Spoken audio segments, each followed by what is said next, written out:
Excellencies, distinguished delegates, we will shortly begin the meeting. If you could kindly take your seats.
Okay. Excellencies, distinguished delegates, the opening session of the second Asia-Pacific Regional Review of implementation of the Global Compact for Safe, Orderly and Regular Migration will commence shortly. If you could please take your seats. Thank you.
Another warm welcome to everybody. If you could kindly take your seats, we will begin the meeting shortly, so please take your seats.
Anyway.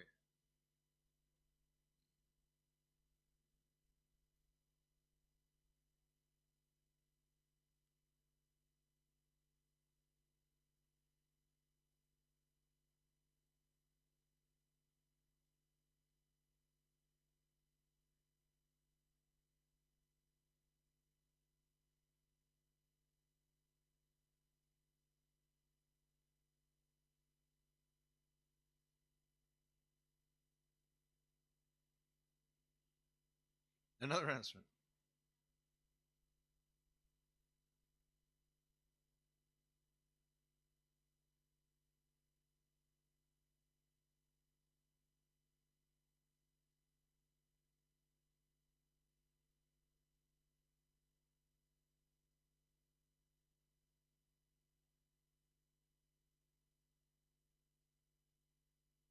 Further greetings. Kindly take your seats. We have a lot of people who are yet to do so, so please be seated. We will begin very shortly. Everybody who is standing, please think about sitting down and act accordingly.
Yes.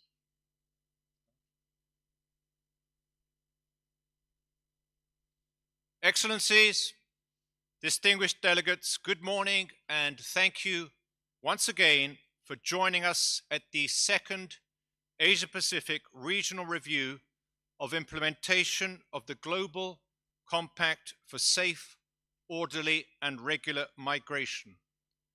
Please join me in welcoming our special guests now entering the room.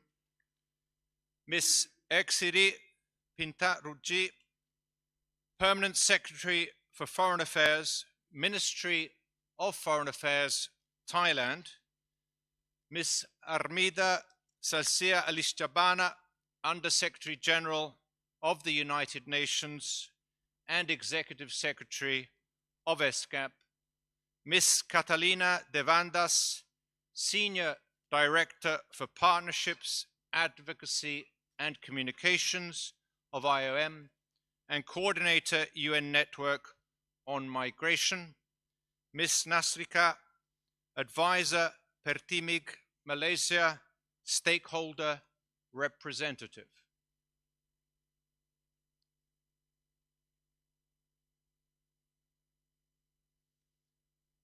Excellencies, distinguished delegates, a warm welcome to all of you who are here attending the second Asia-Pacific Regional Review of implementation of the Global Compact for Safe, Orderly and Regular Migration.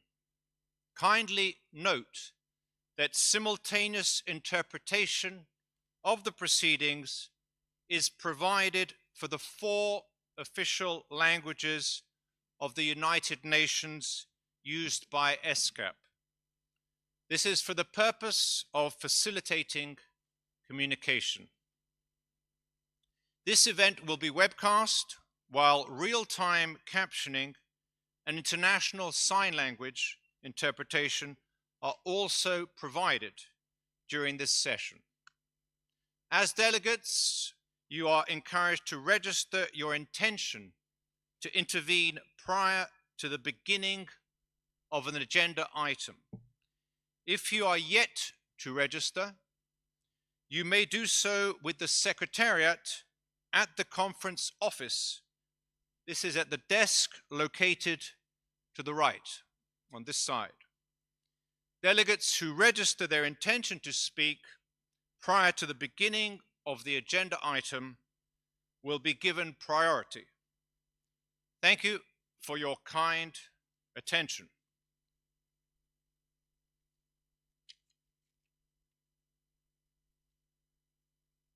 Excellencies, distinguished delegates, it is my esteemed pleasure to welcome Ms. Eksiri Pintarujji, Permanent Secretary for Foreign Affairs, Ministry of Foreign Affairs, Thailand, to deliver opening remarks. Tan Eksiri, the floor is yours.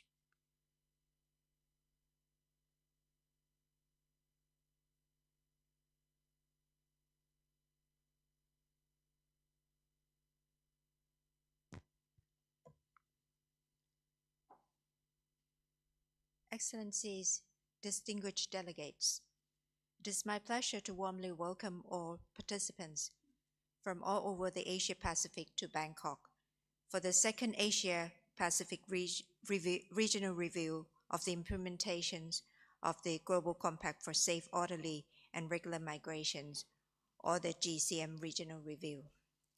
I commend and appreciate the tireless efforts of the UN Network on Migration and the ESCAP, who have made this regional review possible. This meeting is an opportune moment to take stock of the progress made and experiences gained on the implementation of the GCM within the context of our region.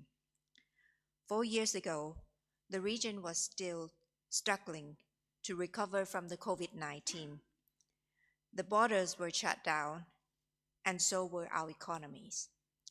The outbreak forces us to reimagine human mobility and put our efforts to advance the 2030 Agenda for Sustainable Development after being off track. In such context, delegates who met here during the first review call for strong collaboration to promote the labor and human rights of migrants, while recognizing that none of us can address the challenges of migration alone. Now, fast forward to 2025. Ensuring safe and orderly migration is more crucial than ever. And the reasons are as follows. First, migrants are vital actors if we want to get back on track in meeting the 2030 deadlines to fulfill the SDGs. In host countries, migrants bring with them not only the needed manpower, but also skills, expertise, and social interactions that can help accelerate economic and social development. Meanwhile, home countries can enjoy the economic boost from remittance from migrant workers and diaspora. The Asia-Pacific as the origin of 1/3 of global migrants has much to gain from migration. Yet, discriminations and negative as well as incorrect public perception against migrants still persist and have become obstacle to the formulations of public policy that will enable us to achieve optimal gain from migration.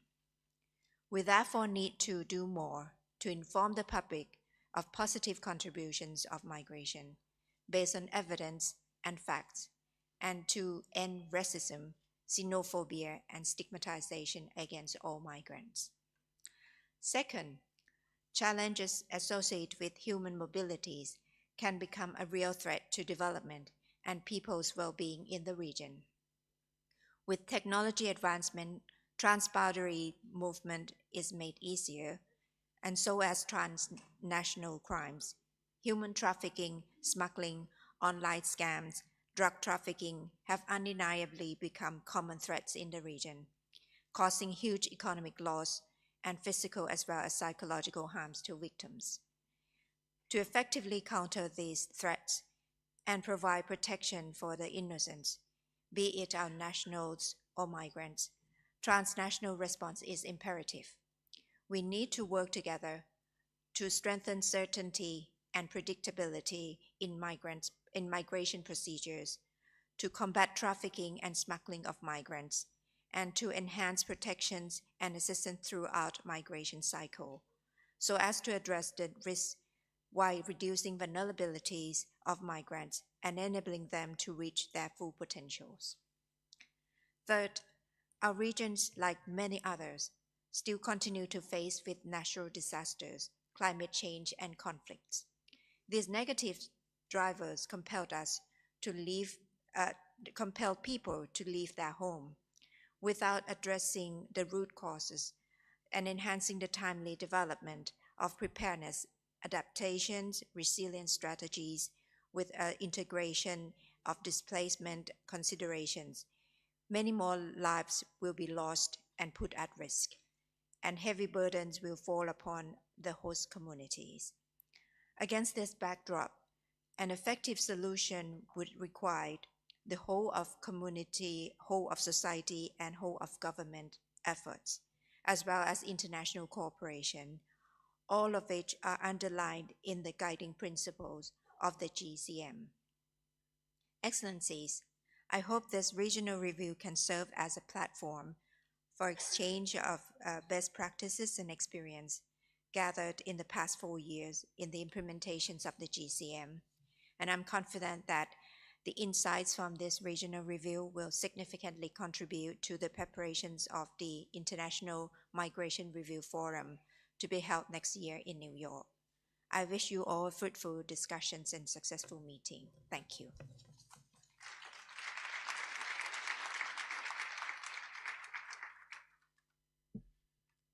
Thank you, Thanek Sidi, for your valuable remarks highlighting the commitment of Thailand to the Global Compact for migration, but also shedding light on the challenges migrants face as well as society at large. I'm now delighted to invite Ms. Armida Salcia Alisjabana, Under-Secretary General of the United Nations and Executive Secretary of ESCAP, to deliver her opening remarks. Ms. Alisjabana, the floor is yours.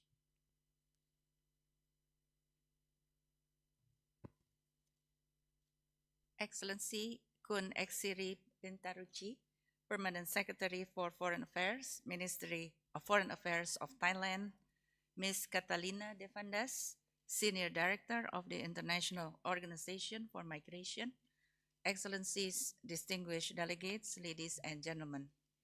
A very warm welcome to the second Asia-Pacific Regional Review of Implementation of the Global Compact for Safe, Orderly, and Regular Migration. I would like to express my appreciation to the Regional United Nations Network on Migration for Asia and Pacific for supporting the organization of this second review, along with the preparatory processes leading up to it. This meeting comes at a pivotal time. It follows the first Asia-Pacific Regional Review of the Global Compact for Migration, or GCM, which was held in March 2021 in the midst of COVID-19 pandemic. The region and the world were severely affected by the pandemic. Acknowledging the adverse impact on the lives of migrants in particular, many member states implemented rights-based policies and programs. It is important to learn from these positive lessons. Migrants who were at the center of countries' responses during the pandemic and recovery can also help countries enhance their resilience against future pandemics and crises. Excellencies, ladies and gentlemen, the Asia-Pacific region is at the forefront of global megatrends affecting migrants as well as countries of destination and origin. Rapid digital transformation is altering migration and the world of work, offering greater efficiency, access, and accountability in the domain of employment, yet also bringing new risk. Significant demographic shifts can be supported by migration, especially in countries with aging population and low birth rates. There is also volatility due to climate change. and crisis situations, including disasters, food insecurity, poverty, economic crisis, and conflicts. These affect migrants more than others, both as a major driver of migration and because they may introduce barriers to the employment of their basic human rights. Barriers to the enjoyment of their basic human rights. Migration, if managed in a well-informed, planned, and consensual manner, with full respect and protection of human rights, can bring benefits to all. Migrants, through their enthusiasm, pragmatism, and diligence, should have their potential fully harnessed to play key roles in enhancing sustainable development in the countries of origin as well as destination. Remittances are a vital source of income for migrants, their families, and countries, accounting for up to 40% of GDP in several countries of the region.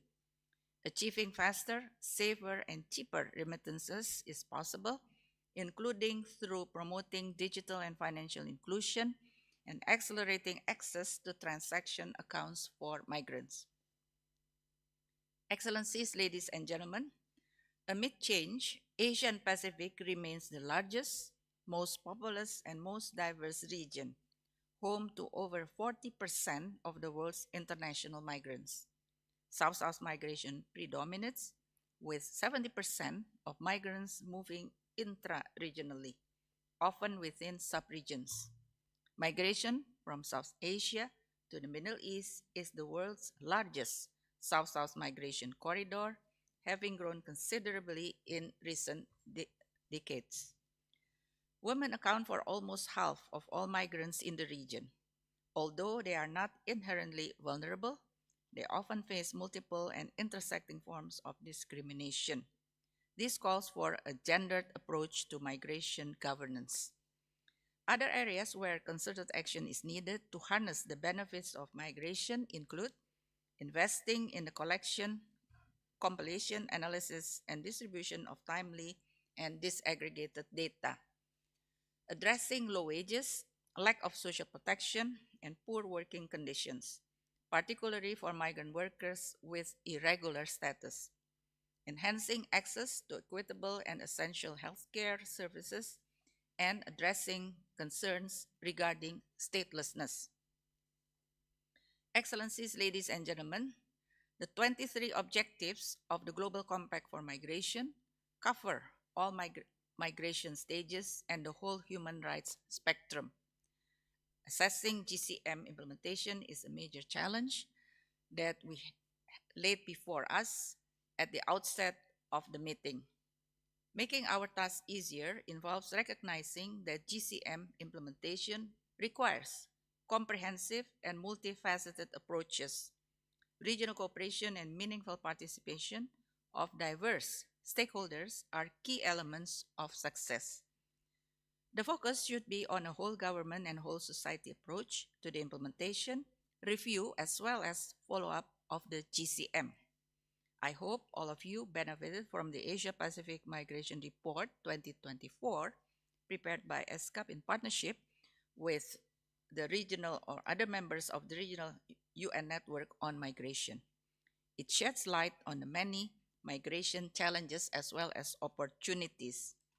The report, as well as a series of stakeholder consultations, are part of the review process leading up to this meeting.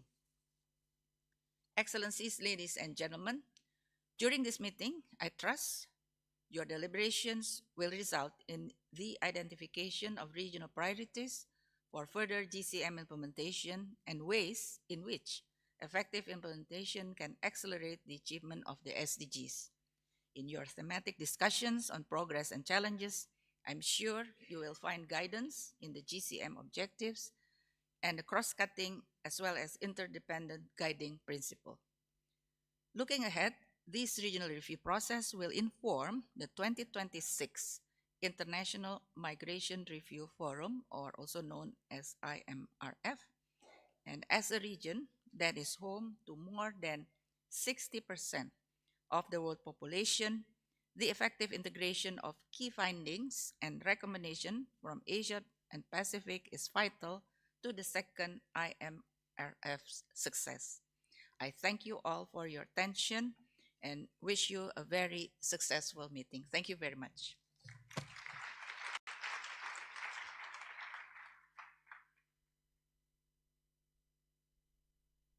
Thank you, Ms. Alice Jabana, for those inspirational remarks, including reflections on the trends, opportunities, and challenges we face across the region, as well as regional priorities for safe, orderly, and regular migration.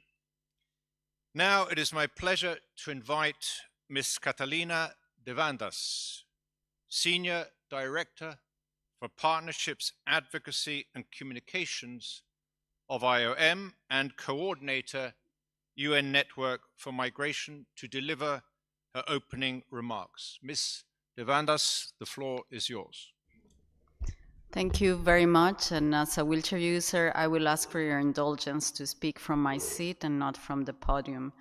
Excellency Kun Exiri Pintaruchi, Permanent Secretary of the Ministry of Foreign Affairs, Excellency Armida Salcia Alisjavana, Executive Secretary of the United Nations Economic and Social Commission for Asia and the Pacific, Excellencies, ladies and gentlemen, colleagues and friends.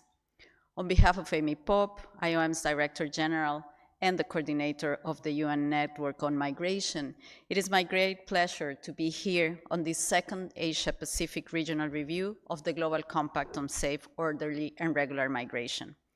I would like to thank the Economic and Social Commission for convening this conference together with the UN Network. Sincere thanks also to our host, the government of Thailand, for their warm welcome. And a special thanks to all of you here, and of course to the many, many others who have been working so hard over the past few years to turn the compact into a reality on the ground. To all our many partners, stakeholders, including those within the UN network and all 8 Global Compact champion countries in this region, my heartfelt gratitude and appreciation for your dedication and hard work. During this review, we will reflect on what is working well in implementing the Global Compact. We will also discuss what are the challenges remaining, and most importantly, how best to accelerate progress. We all know that despite our efforts, plenty of challenges remain ahead, and we have a lot of hard work in front of us. For this review, over the next days, we have identified 4 priority areas that I strongly encourage you to focus on in your discussions. The first one is the urgency of saving lives and protecting and assisting migrants in distress. Last year, over 2,100 migrants from the Asia-Pacific region died or went missing on migration routes. And worse, the real figure is likely to be much higher. And of course, this grim picture isn't unique to this region. It's unfolding all around the world. The Secretary General's December 24 report on the implementation of the Global Compact proposed concrete actions to help address this unacceptable situation, and we all have a vital role in implementing them. You can access these actions and recommendations on the network's website. We know that when there are no safe options for people to move, they will move anyway, despite the many dangers they might face. This fits irregular migration and the chaos it often creates. This brings me to the second priority, which is building safe and regular pathways for migration. We know the Asia-Pacific region is home to more than 40% of all migrants globally, and that many of them fill critical labor gaps.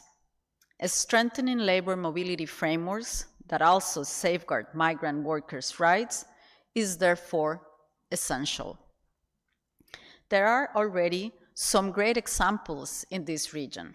The Poverty Reduction through Safe Migration Skills Development and Enhanced Job Placement Program, known as PROMISE, is one of them.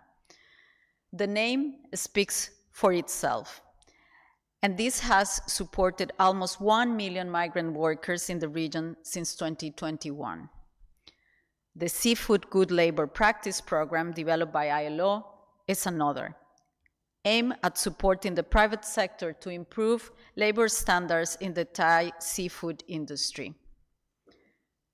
The challenge now is to replicate and expand these kinds of programs across the region, ensuring that regular pathways are accessible and inclusive for everyone, with a special focus on women and vulnerable groups.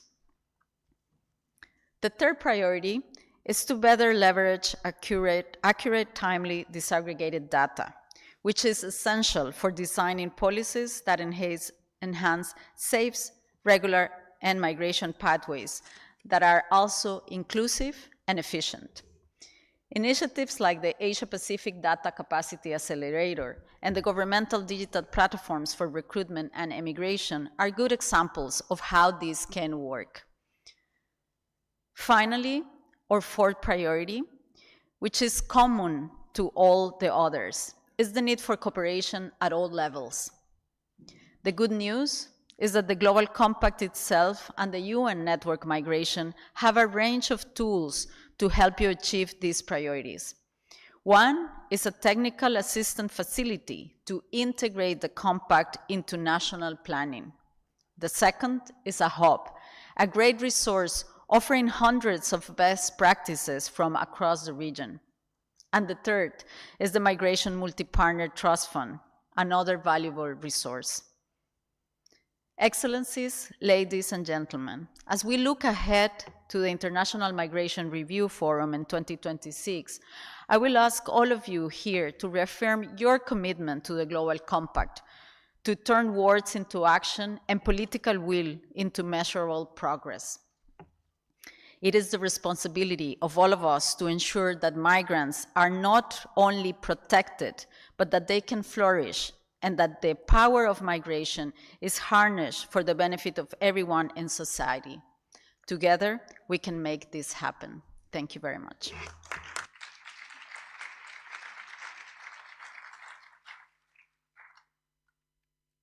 Thank you, Mr. Vandas, for your insightful and valuable remarks, shedding light on many important elements of the whole spectrum of migration, including the need for greater cooperation.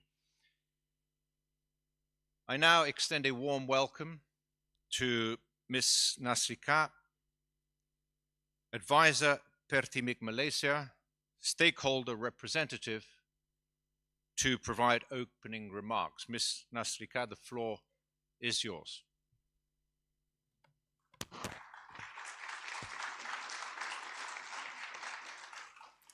Thank you. Good morning, distinguished representative of member state, ladies and gentlemen, member of Stakeholder, migrant workers organization, trade unions, civil society, and all stakeholders. My name is Nasrika. I'm an Indonesian migrant domestic worker and a member of the International Domestic Worker Federation, IDWF. I'm honored to be here to speak on behalf of our stakeholders in Asia and the Pacific. Firstly, I would like to thank to ESCAP and also UN Network on Migration for providing space for me to speak in this crucial forum of Second Asia-Pacific Regional Review of Implementation of the Global Compact for Safe, Orderly, and Regular Migration. Please let me address the distinguished member state in this meeting.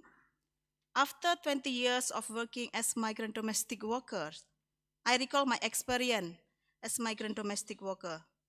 20 years ago, I was working without enough rest, not even having access to communicate with my family, and no weekly day off. Therefore, I stand before you to address the crucial issues of being vulnerable and exploited as migrant workers, a matter that deeply impacts my life and millions of other migrant domestic workers in Asia and the Pacific. This experience gives me the courage to speak and bring together migrant workers in unity. Organizing ourselves is not easy, especially since we do not know about workers' rights and labor laws in the country of destination. We started to tell workers something that will make them more interesting in knowing about their rights. What makes the migrant workers organize is the awareness that they don't know their rights. We learn about two levels of assertion. The first is the personal level of assertion, where we try to negotiate and assert our right to our employers. And the second one is consulting the organizational and government level of assertion. These two levels of assertion is organizing works, where we could collect data for the cases solved and unsolved cases. In our experience, there were more cases in unsolved because of a lack of labor protection. But we are not easy and demand, and we continuously to speak about our unfair working condition. We have a right just like of our employers. We believe that even if we don't have voting power to the destination countries, we have the voice.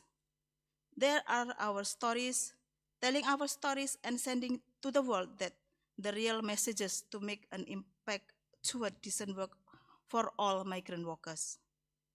Create a workplace free of discrimination, abuse, and harassment. And I thank to all brothers and sisters for the tireless support from the trade union and civil society organization.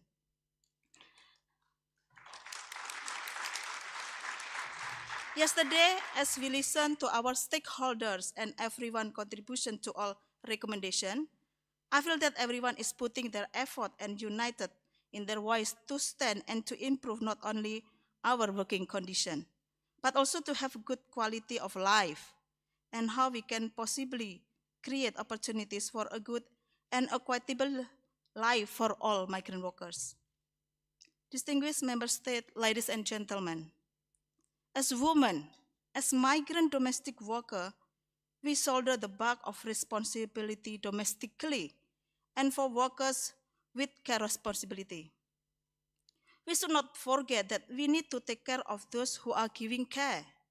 By having mandatory 24 hours weekly day off, our very limited movement is depriving us our right to organize and freedom of association.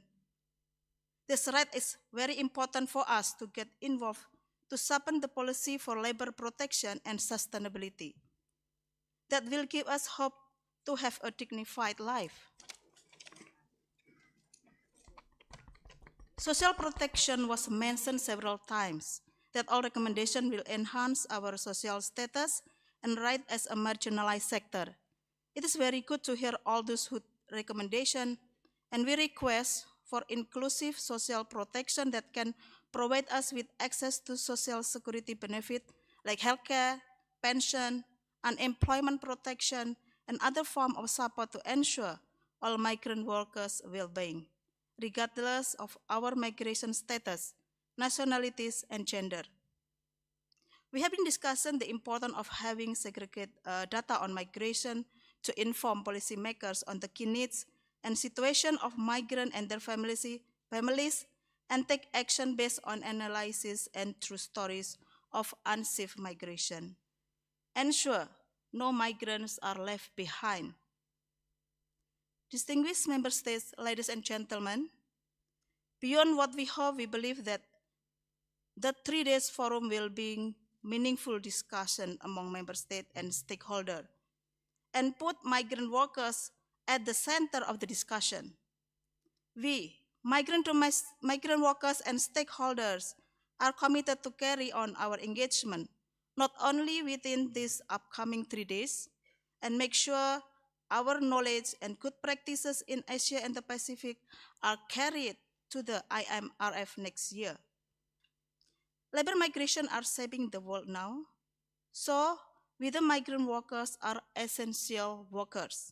Not only our employers are depending on us, but the world is depending on us for essential labor in acting of our only interest is to live a decent and human life. Thank you.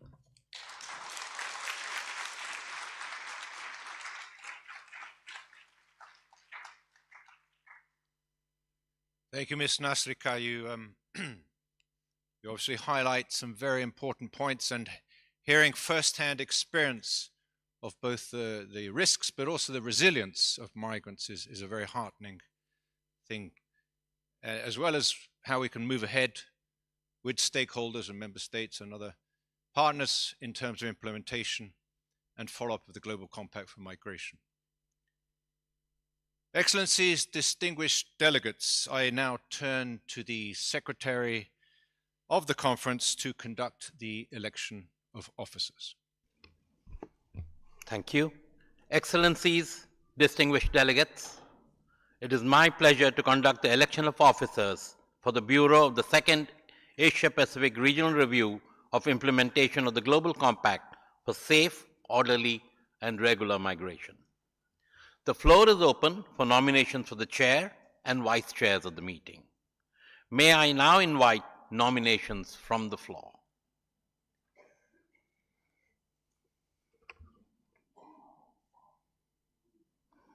I recognize the distinguished delegate from the Philippines. The floor is yours, sir. Good morning, everyone.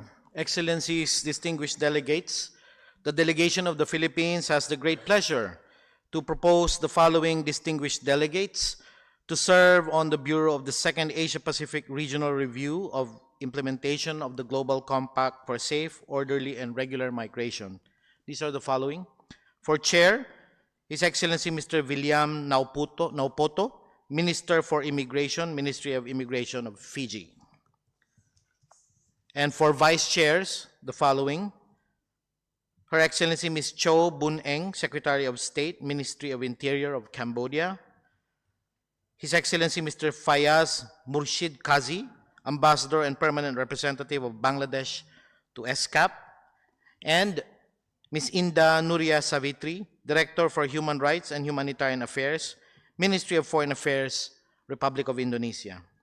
We are sure that under the able leadership of this distinguished Bureau, all the tasks assigned to us will be achieved successfully. Thank you very much. Thank you, distinguished delegate of the Philippines. The distinguished delegate of the Philippines has nominated the following. For the position of chair, His Excellency Mr. William Naupoto, Minister for Immigration, Ministry of Immigration, Government of Fiji.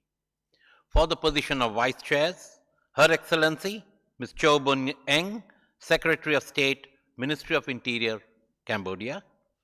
His Excellency Mr. Fayaz Murshid Kazi, Ambassador and Permanent Representative of Bangladesh to ESCAP. And Ms. Inda Nuria Savitri, Director for Human Rights and Humanitarian Affairs, Ministry of Foreign Affairs of Indonesia. Would any other delegation wish to take the floor? I recognize the distinguished representative of Mongolia, please. Excellencies, distinguished delegates, the delegation of Mongolia has the great pleasure to second the nomination made by the distinguished delegate of the Philippines. Thank you. I thank His Excellency, the distinguished representative of Mongolia, for seconding the nomination. Would any other delegation wish to take the floor? I recognize the distinguished representative of Turkey. Excellencies, distinguished delegates, the delegation of Turkey has the great pleasure to second the nomination made by the distinguished delegate of the Philippines. Thank you. I thank the distinguished delegate of Turkey for seconding the nomination. Would any other delegation wish to take the floor?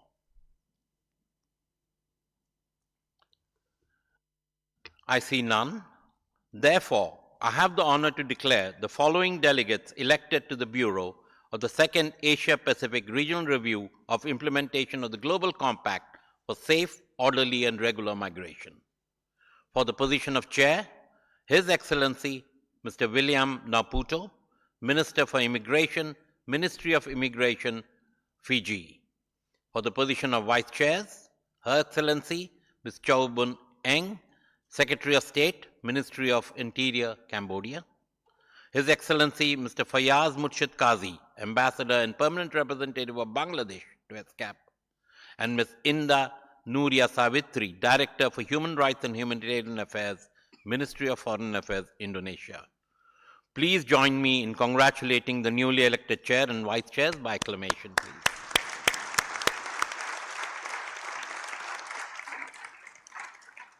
Excellencies, distinguished delegates, it's now my honor to invite His Excellency Mr. William Naputo, Minister for Immigration, Ministry of Immigration, Fiji, Chair of the Second Asia-Pacific Regional Review on the implementation of the Global Compact for safe, orderly and regular migration, to assume his duties and take his seat on the rostrum.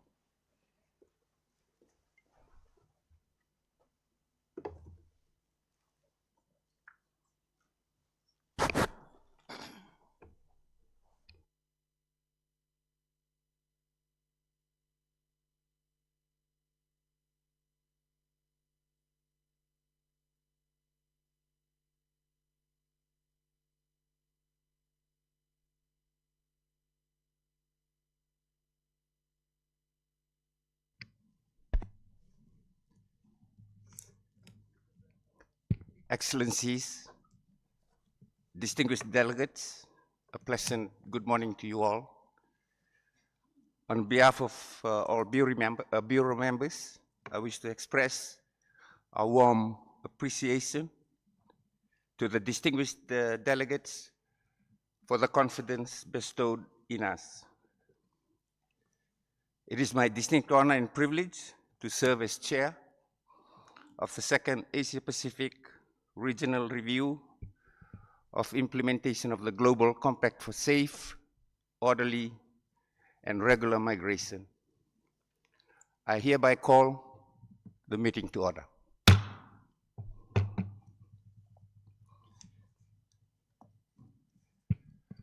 Welcome to the Second Asia-Pacific Regional Review of Implementation of the Global Compact for Safe, Orderly, and Regular Migration. Let me begin by extending my appreciation to ESCAP members and associate members, permanent observers, intergovernmental organizations, international organizations, and stakeholders in attendance. I would also like to thank the ESCAP Secretariat and the Regional UN Network on Migration for Asia and the Pacific for co-organizing this important meeting.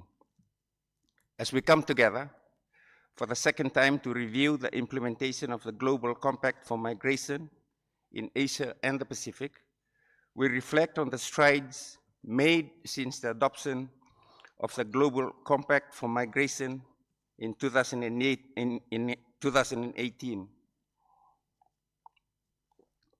Yet we acknowledge the journey towards safe, orderly, and regular migration is far from over. We have witnessed progress and achievements across many countries in the region, following a whole of government and whole of society approach in implementation, follow-up, and review. Yet, our presence here today is a clear reminder that much work remains to be done. This meeting offers a vital opportunity to take stock of progress with regard to the 360-degree implementation of the 23 objectives of the Global Compact for Migration and its cross-cutting and interdependent guiding principles in the Asia-Pacific region since the first regional review in 2021. We will also discuss the integration with the 2030 Agenda and the SDGs and share our successes and address ongoing challenges and opportunities for its further implementation. It will also give us an opportunity to discuss regional priorities and formulate recommendations to inform the 2026 International Migration Review Forum. I count on your support in advancing us towards a future where no migrant is left behind across Asia and the Pacific. Excellencies, at this point, allow me to say a few words about the organization of this meeting. Time management is essential to enable the smooth running of this meeting. We therefore kindly request your cooperation to first, one, tailor your interventions to issues directly linked to the agenda items and keep within the time limit prescribed for them. I thank you in advance for accommodating these requests. Please note that I and my colleagues in the Bureau will ensure the efficient management of time so that we can give all delegations the opportunity to speak. We have already received several requests to speak, and we will draw on these requests first. Delegations who have not already submitted their requests to speak, who wish to take the floor, may do so by raising their nameplate. The Bureau seeks your cooperation in steering this meeting to a successful conclusion, and we look forward to rigorous discussion and the achievement of the expected outcome.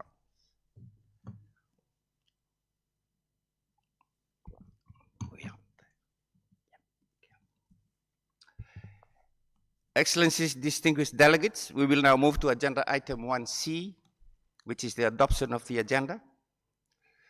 The provisional agenda for the second Asia-Pacific Regional Review of Implementation of the Global Compact for Safe, Orderly and Regular Migration is contained in the document ESCAP/GCM/2025/1. Does any delegation have any comment on the agenda?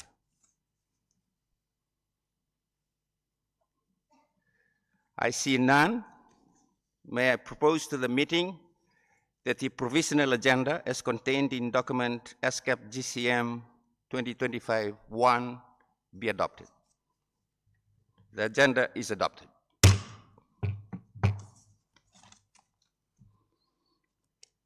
Regarding the report on the meeting, it will be procedural in nature and adopted under agenda item 5 on Thursday, 6th February.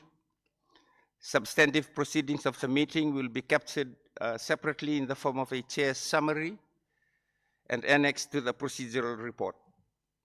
The chair's summary will be compiled after the meeting and circulated a week after the conclusion of the meeting to members and associate members of ESCAP for fact-checking. Regarding the conduct of the meeting and in order to facilitate our deliberations, I now turn to the matter of statements in exercise of the right of reply.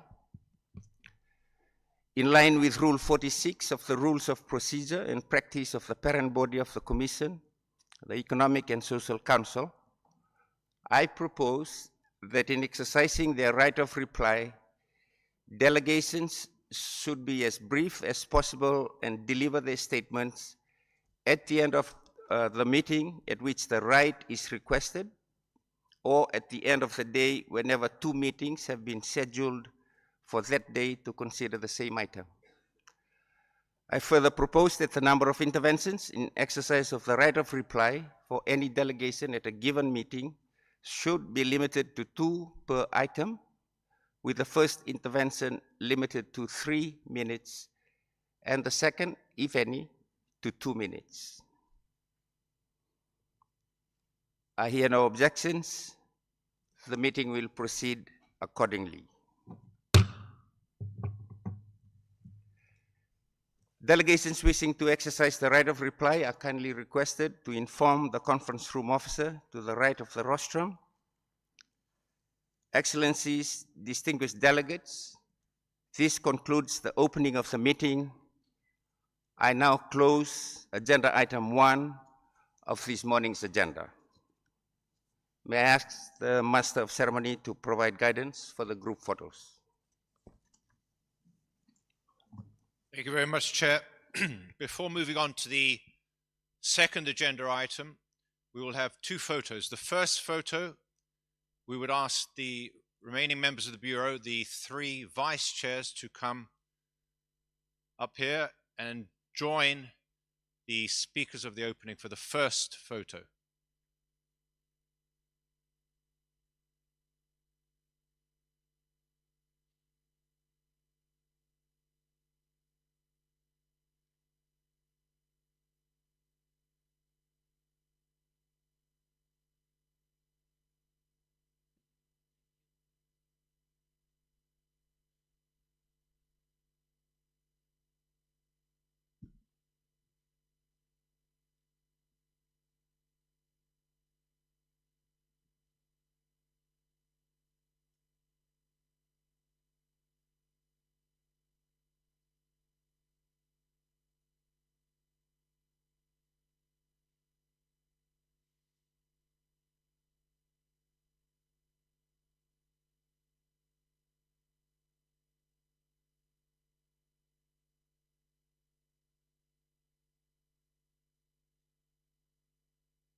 Thank you. We move on to the second photo. If the dignitaries or the delegates could stay to be joined, kindly be joined by the heads of delegations from member states, associate members, and permanent observers to join the photo. I understand the ESCAP and IOM staff will be facilitating the process. So if you could kindly come up for the second photo. Heads of delegations.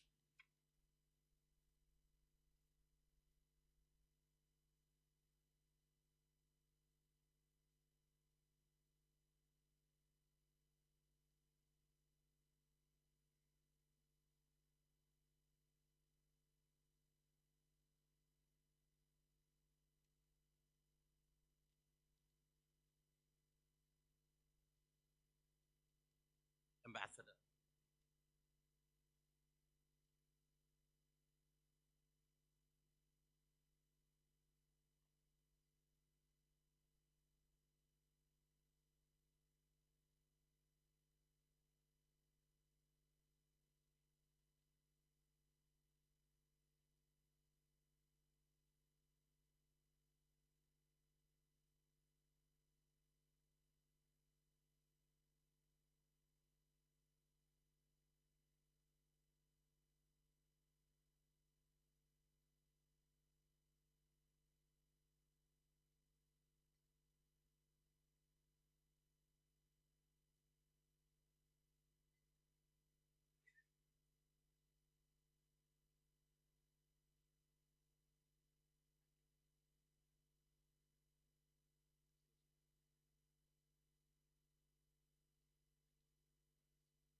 Thank you, everybody.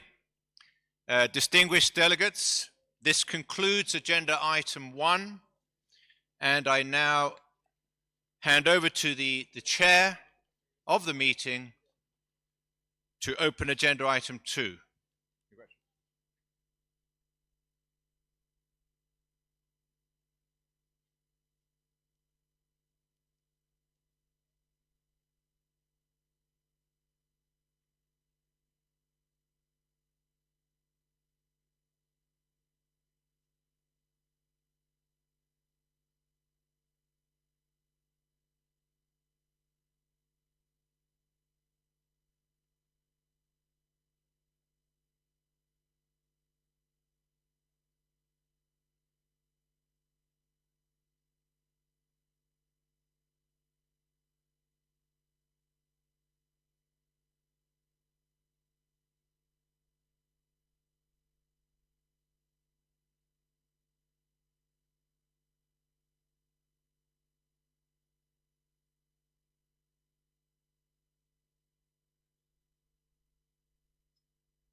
Thank you, Excellencies, delegates. We shall now take up agenda item 2 on review of progress and challenges with regard to implementing the Global Compact for Safe, Orderly and Regular Migration in Asia and the Pacific. The documents pertaining to this agenda item are ESCAP/GCM/2025/2, ESCAP/GCM/2025/3, and ESCAP/GCM 2025/4.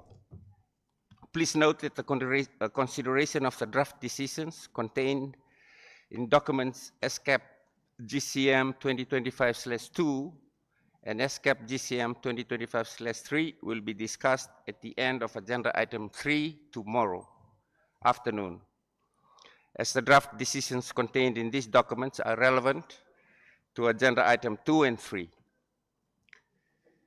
The meeting's consideration of this agenda item will begin with a high-level panel discussion on regular pathways for migration in Asia and the Pacific.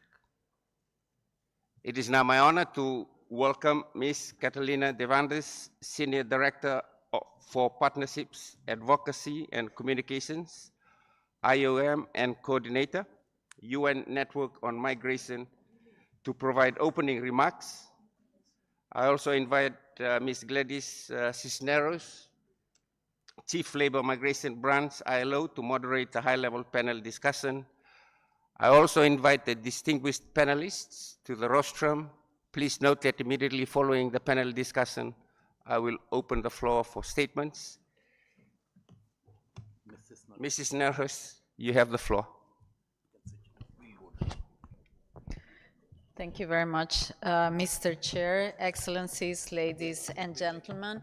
On behalf of Amy Pope, IOM Director General and the coordinator of the UN Network on Migration, a very warm welcome to this high-level panel and to all the panelists that are joining us. The focus of our discussions here will be on the key objectives of the Global Compact on Migration, one of the key objectives, namely enhancing pathways for regular migration. First, let's take a moment to consider the context in which this meeting is taking place. We know there are some 170 million migrant workers worldwide, contributing significantly to economies and communities. The Asia-Pacific region, in particular, it's a major hub, a place of origin, transit, and destination for millions of migrants. At the same time, we're facing some significant demographic changes globally. 4 of the 10 countries with the biggest expected increase in working age population are in this region, while others are dealing with aging populations. Climate change is also a critical issue, affecting human mobility both within and across borders. Those displaced by climate change need safe pathways, and the transition to green economies will reshape our labor markets. Well-designed regular pathways can address these challenges by facilitating labor mobility, optimizing education opportunities, and upholding the right to family life. We know they open the door for enriching migrants' countries of residence and origin, socially, economically, and culturally. And we know they are also the best way to reduce the risk of exploitation and uphold migrants' human rights, including labor rights, and access to essential services. However, there is currently a clear imbalance between the ability of regular migration pathways and the existing needs of migrants, but also of other key stakeholders, such as the employers. Many pathways are restricted, expensive, and difficult to access. All too often, they offer limited protection, pushing people towards irregular channels, which come with heightened risk of human rights abuses, including at the hands of traffickers and people smugglers. Our challenge is to create accessible, flexible, and safe regular migration pathways that maximize the benefits of migration for everyone involved. This high-level panel is an opportunity for countries in the Asia-Pacific and for all of us here to reaffirm our commitments and look ahead to where we want to be by next year's International Migration Review Forum. I urge our member states to continue working together and engaging with stakeholders, including employers, workers, civil society, and migrants themselves, to find innovative solutions to enhance and expand regular migration pathways. The Asian member states have already made great strides with the Vientiane Declaration on Skills Mobility, Recognition, and Development for Migrant Workers, showing their commitment to well-governed migration. The UN Network on Migration is ready to support governments with coordinated efforts.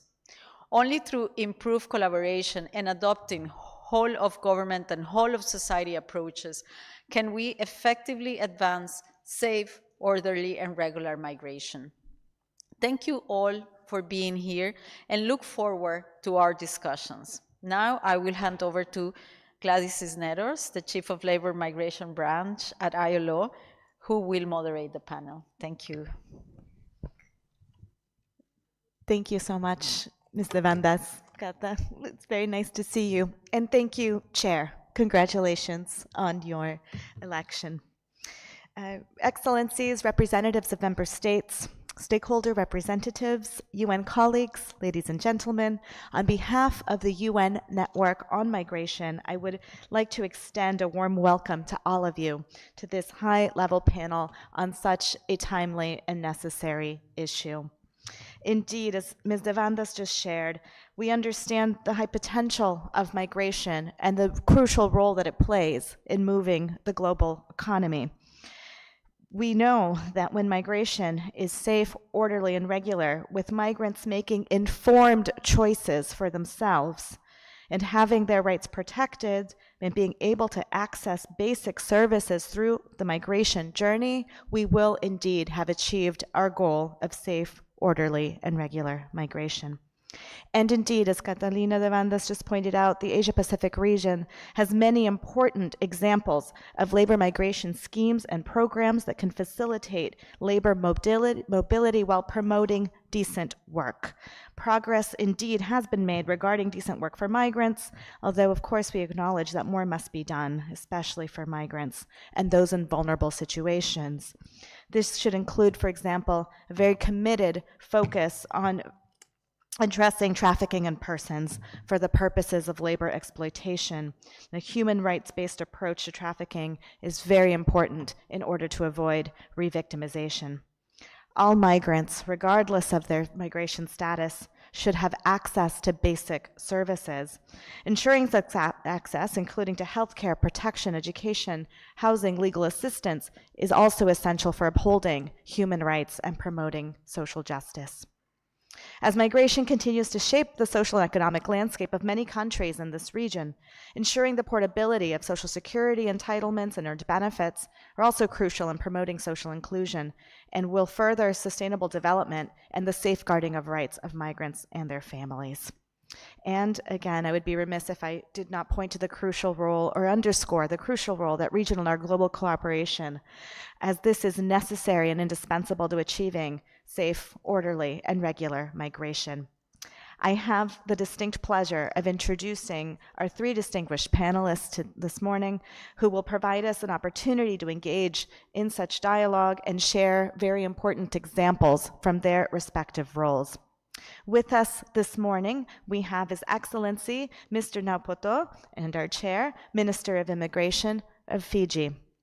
I also welcome Ms. Reiko Hayashi, Director General, National Institute for Population and Social Security Research of Japan, and Ms. Salsabila Rashid, Project Officer of the Migration, Youth and Children Platform, representing Pakistan. Your Excellency, let's begin with the case of Fiji. We would be delighted to hear the perspective from Fiji and the broader Pacific on enhancing well-governed and rights-based migration pathways, particularly in the context of climate-related human mobility. Excellency, the floor is yours. Thank you. We honored from Fiji to come in and attend this high-level discussion on a very important issue.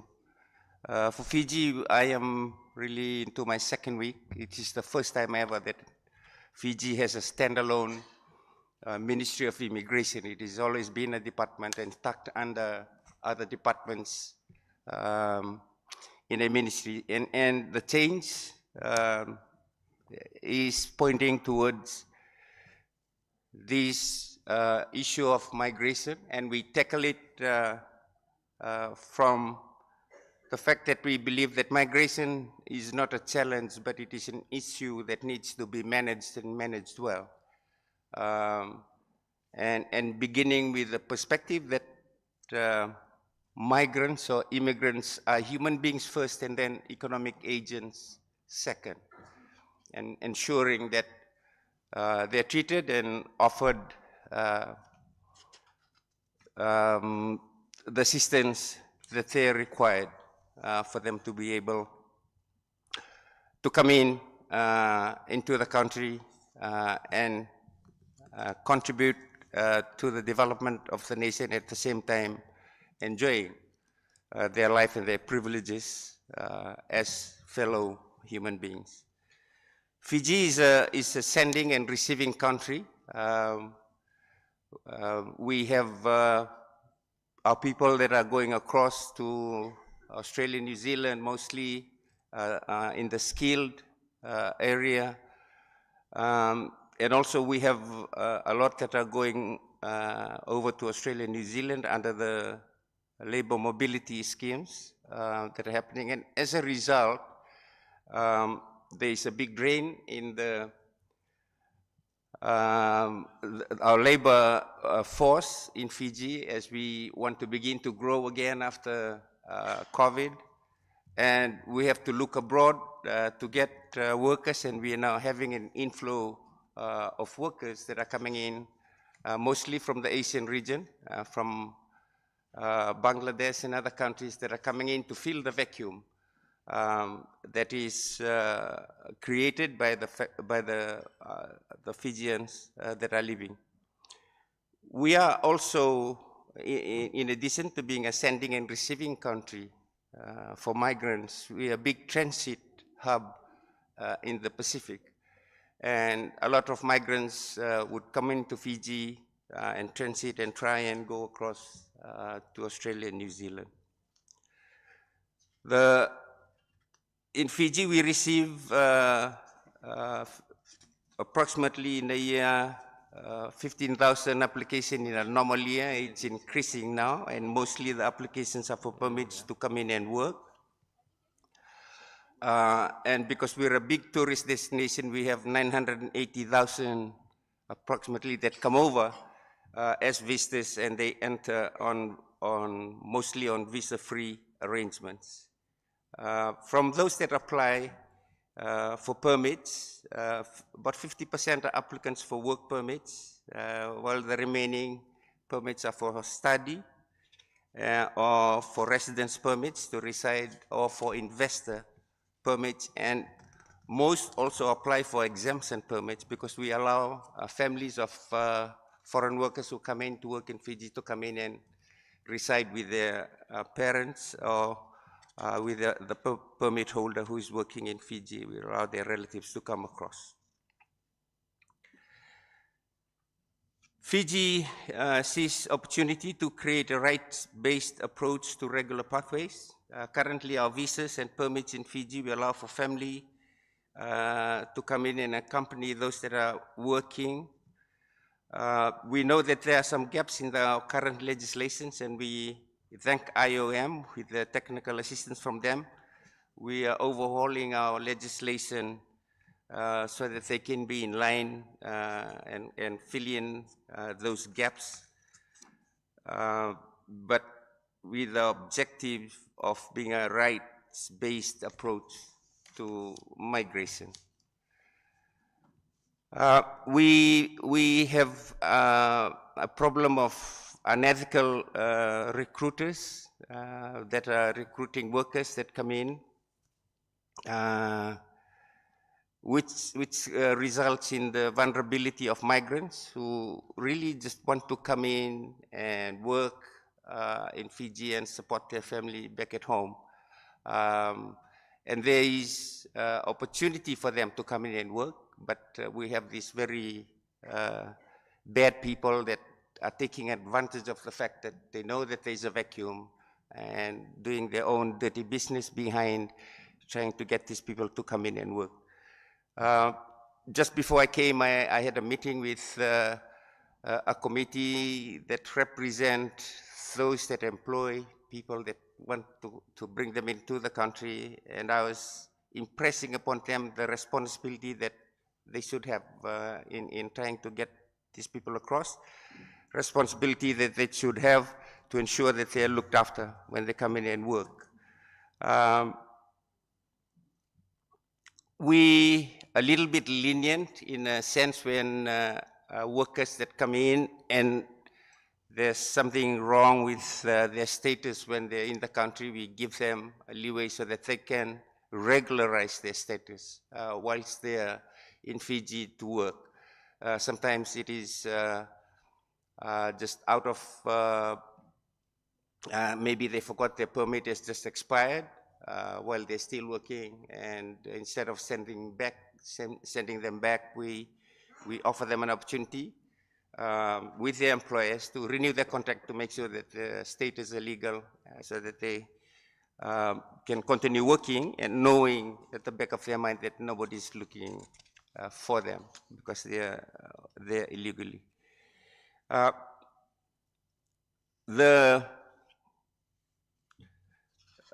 What we're discussing today, and certainly is very helpful as we are beginning to formulate our legislations when it comes to migration, both for work and for other reasons. Immigration, excuse me, Act and etc. Is really being looked at right now in line with what is coming out from these discussions to ensure regular pathways for our migrants, and making sure that, as I said before, managing migration rather than looking at it as a challenge, but just an issue to manage, but we manage it with the notion that migrants are human beings first and then economic commodities after, or economic agents after. I will leave it at that and allow my other colleagues to share their experience. Thank you. Thank you so much, Chair, and thank you for putting the humanity of migrants front and center in your discussion and your approaches. Thank you for those valuable insights from your region. I would like to turn it to our next speaker, Ms. Reiko Hayashi. Ms. Hayashi, Japan, as I understand, is addressing labor migration reforms. Could you kindly explain the rationale and the motivations for these reforms, and what steps are being taken to protect the rights of migrant workers in this process? Thank you. Thank you, Ms. Gladys. And I thank UN ESCAP to invite me over to join this high-level panel discussion. I am Reiko Hayashi from Japan, National Institute of Population and Social Security Research. So, responding to your question, I'd like to talk now, focus on this labor migration, recent policy changes in Japan. So, as of December 2023, we have 3.4 million foreign residents, not including the tourists who come for the shorter period of time.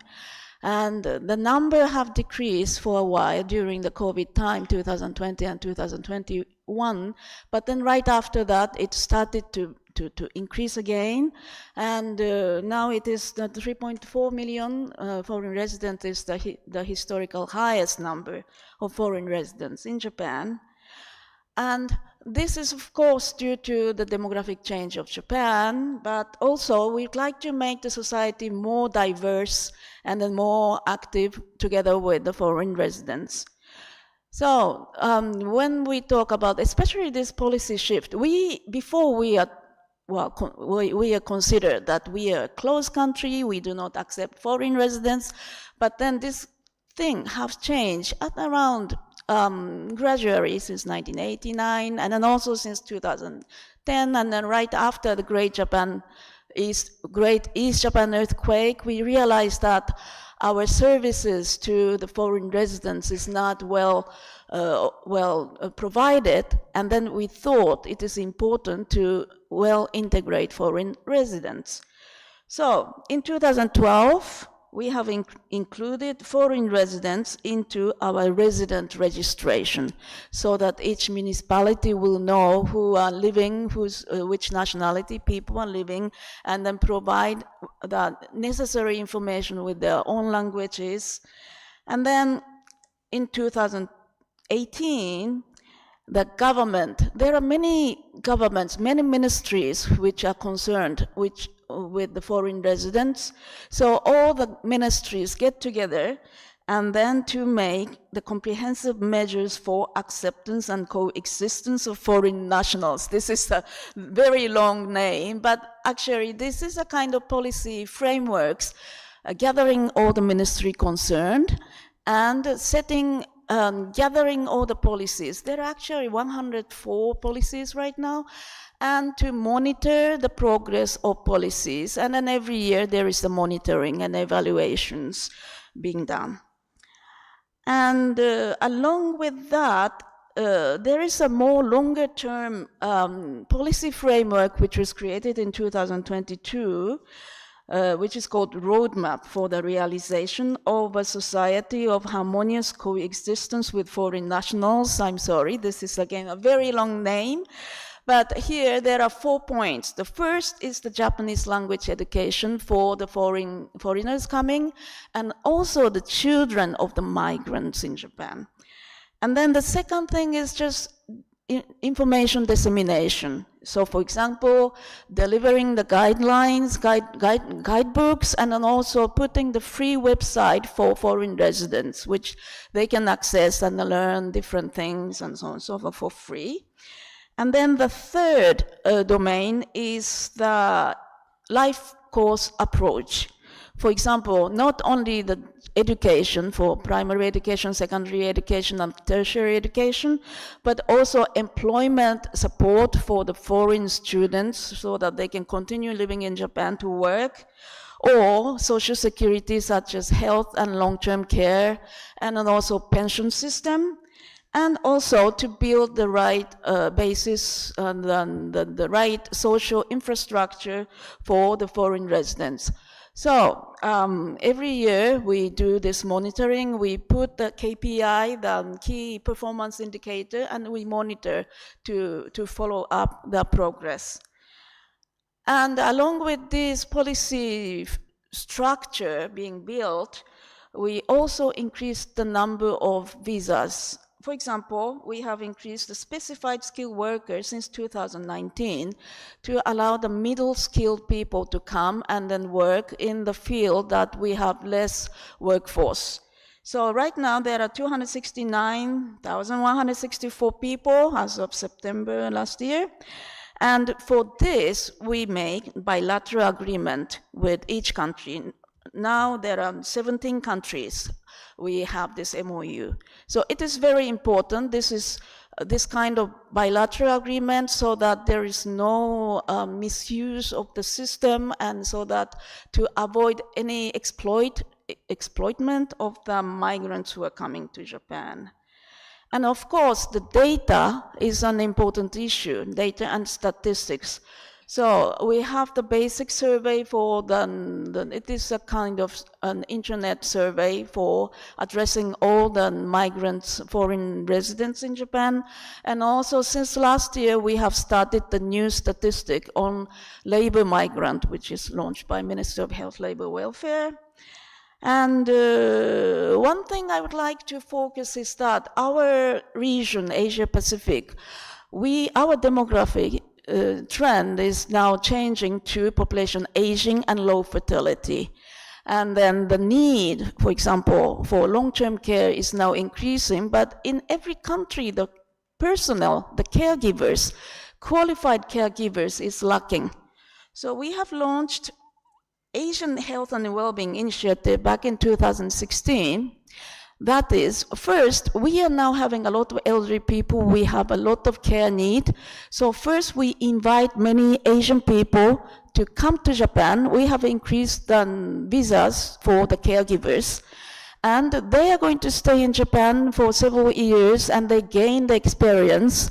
And then when they wish to go back to their country, they can come back with the techniques and then also the long-term care system and appliances and robots and so on and so forth, and so that they can improve the system of healthcare and long-term care with increasing number of older people.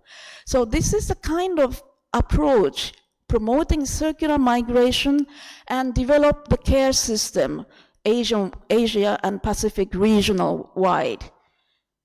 So we are having this kind of approach with migration and then also projects of international cooperation projects. And then lastly, I would like to mention about that. I start with talking about declining population and in Japan. And yes, of course, the population decline started since 2006, around 2006, 2008.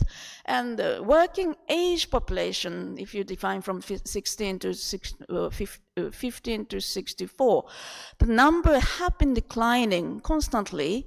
However, the number of workforce, actual number of people who are working, it is increasing, especially since around 2010. It is because of elderly people working more and women are working more, but notably foreign workers are increasing. So we should not think about only defined by age, but all the policy responses will help tackle the population challenges. So I should end my talk right now. Thank you very much for your attention. Thank you so much, Ms. Hayashi, for sharing the very important example of Japan, which I think is emblematic, actually. It is not an entirely unique situation. Thanks for highlighting the relevance of data and the very strong package of reforms. It seems quite comprehensive. Thank you. And let me turn to our final speaker for this panel, Ms. Salsabila Rashid. Ms. Rashid, may I ask you, what are the key considerations for pathways that protect and uphold human rights, particularly the rights of children and youth in Asia and the Pacific? And what is the perspective of children and youth on the state of migration governance in this region? I turn over the floor. Thank you. Thank you, Gladys. Excellencies, distinguished representatives of the member states, ladies and gentlemen, I speak to you today as one of the focal points of the Stakeholder Advisory Group and as a youth representative on behalf of the Migration Youth and Children platform, a platform created by youth for youth to impact the highest levels of international migration policy. Talking about migration it's not just a concept or a policy discussion for me. It is my story. As someone who has faced the consequences of internal displacement at the age of 12, I have felt the uncertainty of leaving everything behind that was once familiar and the resilience which it takes to rebuild again. And too often, like me, many of the youth and children are left out of migration-centric discussions, yet we are the ones who will live with the policies that are designed today. The discussion in this room will shape our futures for the decades to come. That is why we are here, not as an afterthought, but as an active stakeholder group to shape the solutions with you. Over the past few months, we have listened to young migrants and refugees across the Asia and Pacific, hearing their stories, their struggles, their hopes. And one thing is clear, migration can be empowering, but only if it is safe, dignified, and right-based. Right now, for too many of us, this is not the case.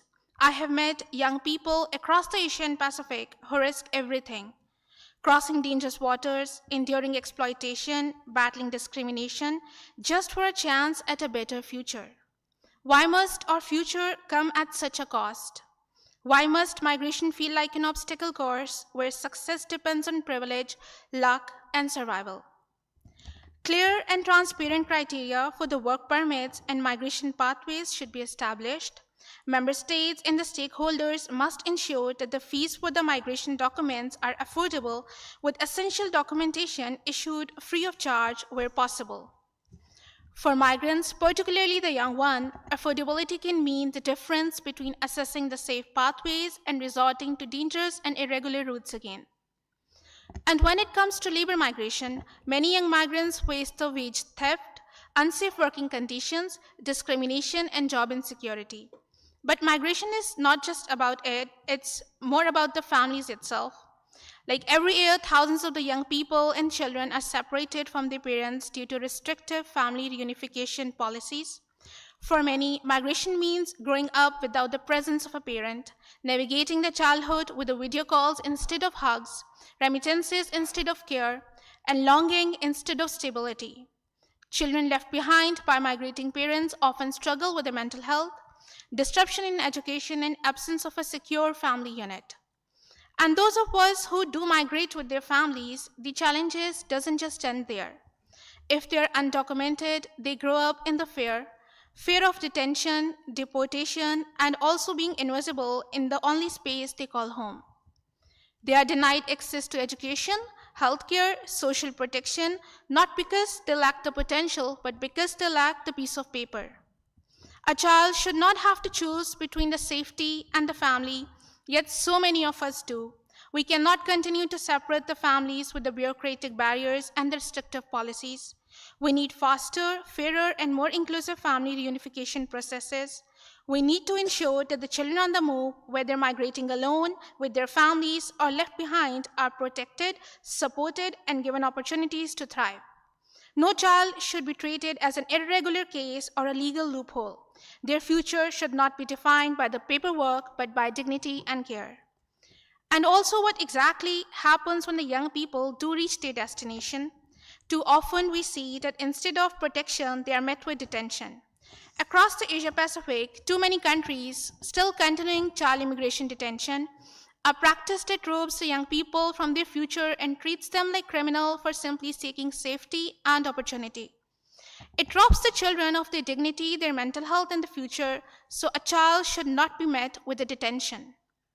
Too often, only pathways available for temporary and often precarious labor migration pathways, where when we need is far safer pathways on human rights and humanitarian grounds, like international frameworks that recognizes climate migrants and protect their rights, the pathways that addresses the needs for the climate mobility.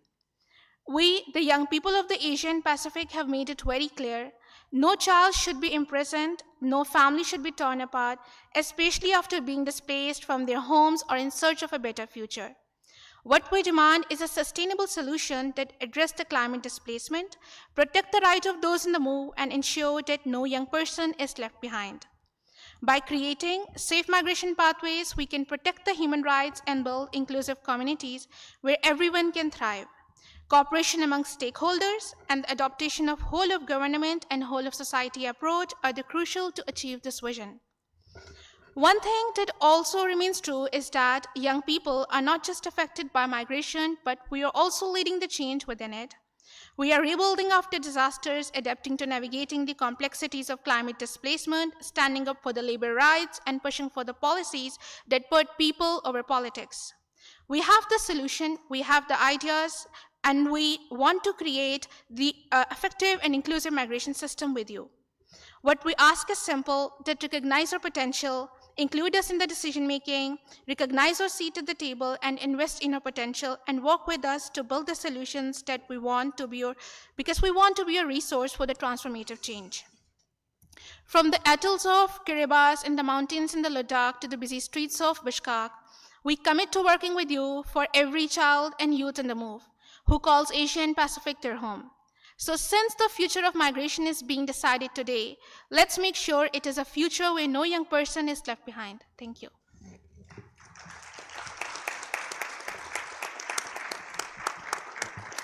Thank you so much, Ms. Rashid, for the clarity of your message and for bringing the critical perspective of young people, especially when it is young people who make up a large portion of the working migrants around the world.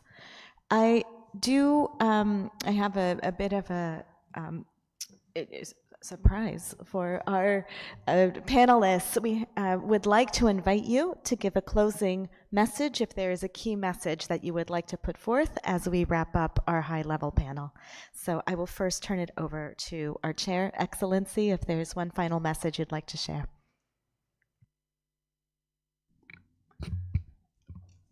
Maybe just to add, in our region, climate change is the big threat, as we all know.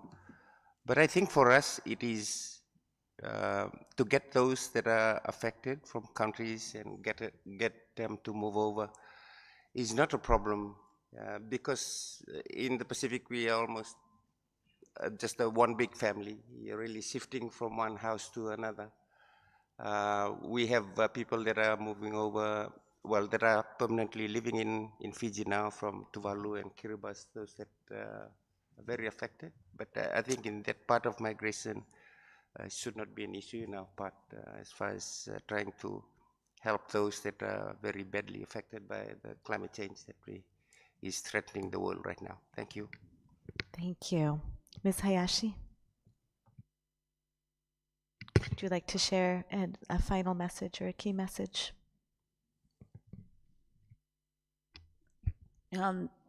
Maybe I have focused on labor migration issue, but for today, until the 3 days, we are going to talk also the other issues, including human rights and then also different things. So we'd like to develop these various aspects of migration. Thank you so much. And Ms. Rashid, if there's a final message you'd like to share. Yeah, I would like to again emphasize to include the youth in the policy making, to work with us and to make the migration more inclusive, but not only just to work with us, but also to recognize the youth as an active stakeholder group to shape the solutions. Thank you. Thank you so much. To conclude this session, I would like to summarize a few essential points that were raised by our distinguished panelists. First, I think it was evident that many countries actually have complex realities and mixed migration profiles. By that I mean that we are seeing that many countries don't neatly fit into the category of destination or origin. In fact, they serve at the same time as a country of origin, one of destination, or one of transit.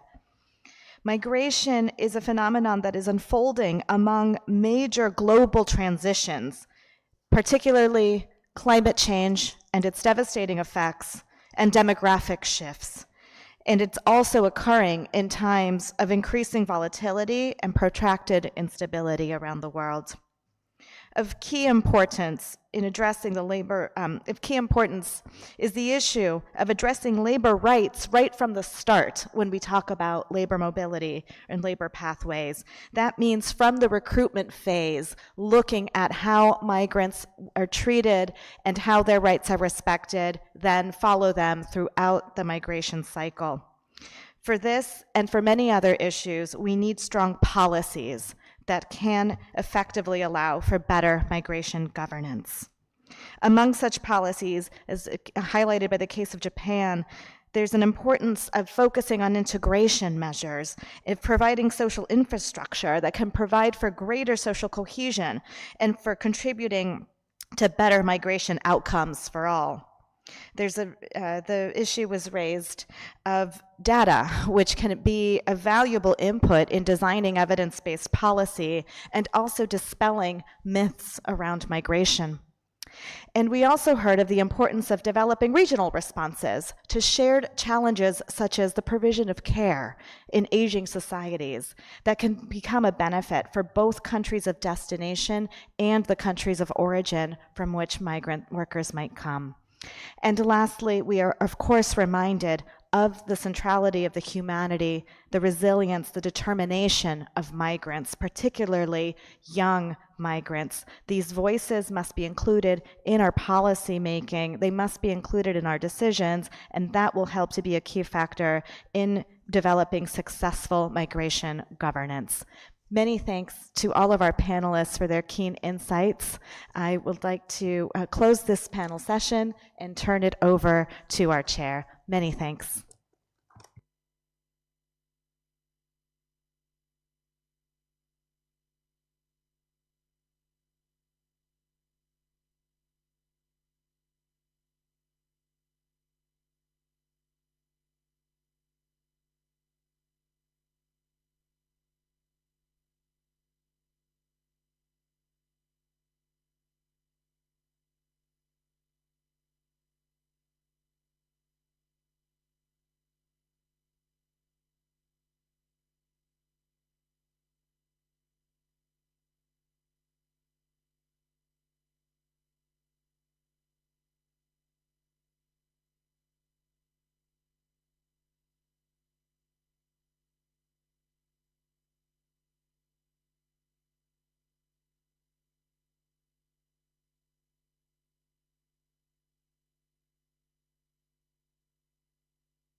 Thank you, Excellencies and delegates.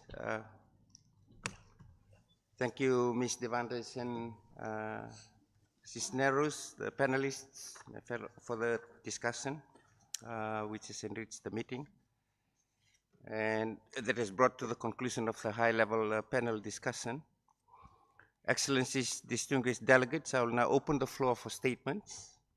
From the floor, I would like to urge all speakers to adhere to the time limit of 4 minutes for all government heads of delegations and to 3 minutes for intergovernmental organizations, UN bodies, and specialized agencies and stakeholder organizations to ensure we can hear from all those participating. Delegations called upon will speak from their seats. The Secretariat has received speaking requests, and we will also call on governments in the room who raise their flag.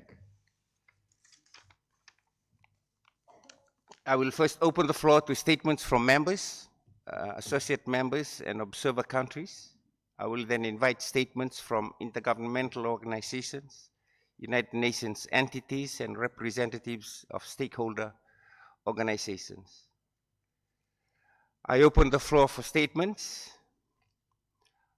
I now invite the distinguished delegate from Turkey to please take the floor, followed by Maldives.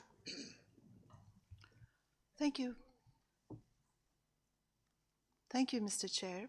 Excellencies, distinguished participants, at the outset, I extend my gratitude to UN ESCAP and the UN Network on Migration for their efforts to advance the GCM agenda. Due to the ongoing political instabilities, armed conflicts, and economic hardships in its region, Turkey has been under heavy migration pressure from its neighbors and the countries around. We host one of the largest refugee populations in the world. At the same time, we are determined to continue our efforts to combat migrant smuggling and to manage irregular migration.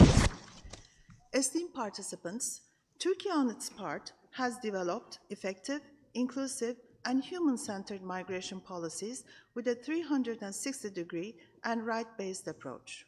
We have been assisting millions of Syrians for more than 13 years. Unfortunately, the responsibility and the burden of millions of people have been left on the shoulders of host countries. Migration is a global responsibility. Thus, it requires a global and sustainable approach, and international, regional, and bilateral cooperation are key in managing it. Externalizing challenges posed by migration, including transferring irregular migrants to other countries, can only shelve the issue for a while. Comprehensive, fair, and just migration policies should include various aspects of this phenomenon. Root causes should be addressed for long-term and sustainable response to migration challenges. Humanitarian and development assistance are crucial, while ensuring peace, stability, and sustainable development in the long term. Burden and responsibility sharing with the countries most affected by irregular migration movement is critical. Distinguished participants, with regard to Syria, we observe an increase in voluntary returns from Turkey. There isn't an immediate rush to the border gates, but we expect that the figures will increase gradually depending on the stabilization on the ground. 5 border gates are operative for voluntary returns to Syria.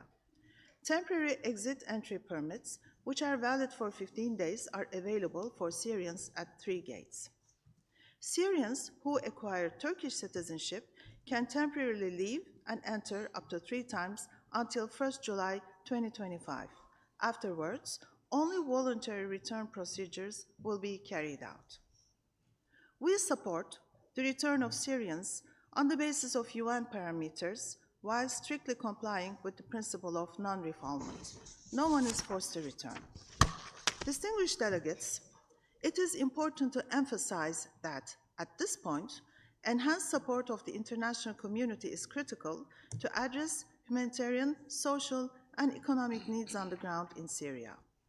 We have been calling on the international community to work with us on joint projects to realize voluntary, safe, and dignified return of the Syrians under temporary protection in Turkey to their home country. Unfortunately, we have not received sufficient support for these efforts in time. Now, as conditions on the ground are changing, we are seeing a change of attitude in EU countries. For instance, if returnees continue to receive the same financial support in Syria that they received in their home countries, at least for a while, it will pave the way for them to build a new life. Currently, our relevant institutions are evaluating these and similar arrangements. Strengthening shelter facilities will surely be the top priority. We are ready to exchange views and ideas on possible steps to be taken. Esteemed participants, in closing, I would like to emphasize that as a champion country, Turkey is committed to implementing the GCM goals.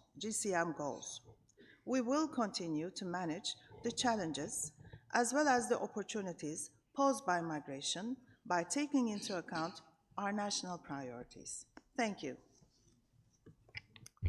Thank you, distinguished delegate of Turkey. The next speaker on my list is the distinguished delegate of Maldives, whom I now invite to take the floor, followed by Kazakhstan. Mr. Chairman, Excellencies, distinguished delegates, ladies and gentlemen. On behalf of the government of Maldives, I extend my appreciation to UN ESCAP and the Regional United Nations Network on Migration for Asia and the Pacific for convening the second Asia-Pacific Regional Review of the Global Compact for Safe, Orderly, and Regular Migration. It is an honor to be part of this esteemed gathering and to address everyone here today. The Maldives, as a small island developing state, is deeply committed to the principles and objectives of the Global Compact for Migration.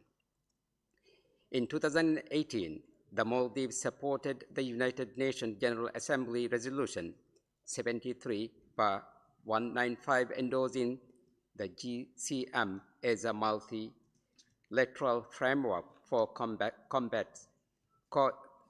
that complements its national development commitments. Since this endorsement, we have continued our interests and efforts towards the implementation, follow-up, and review. The Maldives also established its UN Migration Network in 2021 with the support of IOM and aims to facilitate effective and timely intervention supporting the government of the Maldives in implementing the GCM. We recognize that migration in all its forms is intricately tied to sustainable development and human rights. Migration presents profound potential for sustainable development in many ways.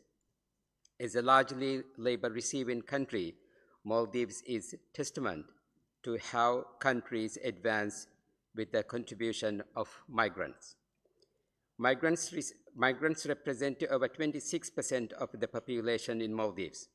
They also make up 32% of the total working-age population in the Maldives, taking up work in critical sectors that drive the economy, such as tourism, fisheries, construction, and the service sector.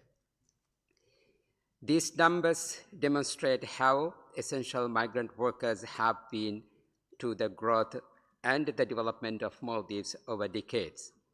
But more importantly, it also highlights the many opportunities to promote safe, orderly, and regular migration.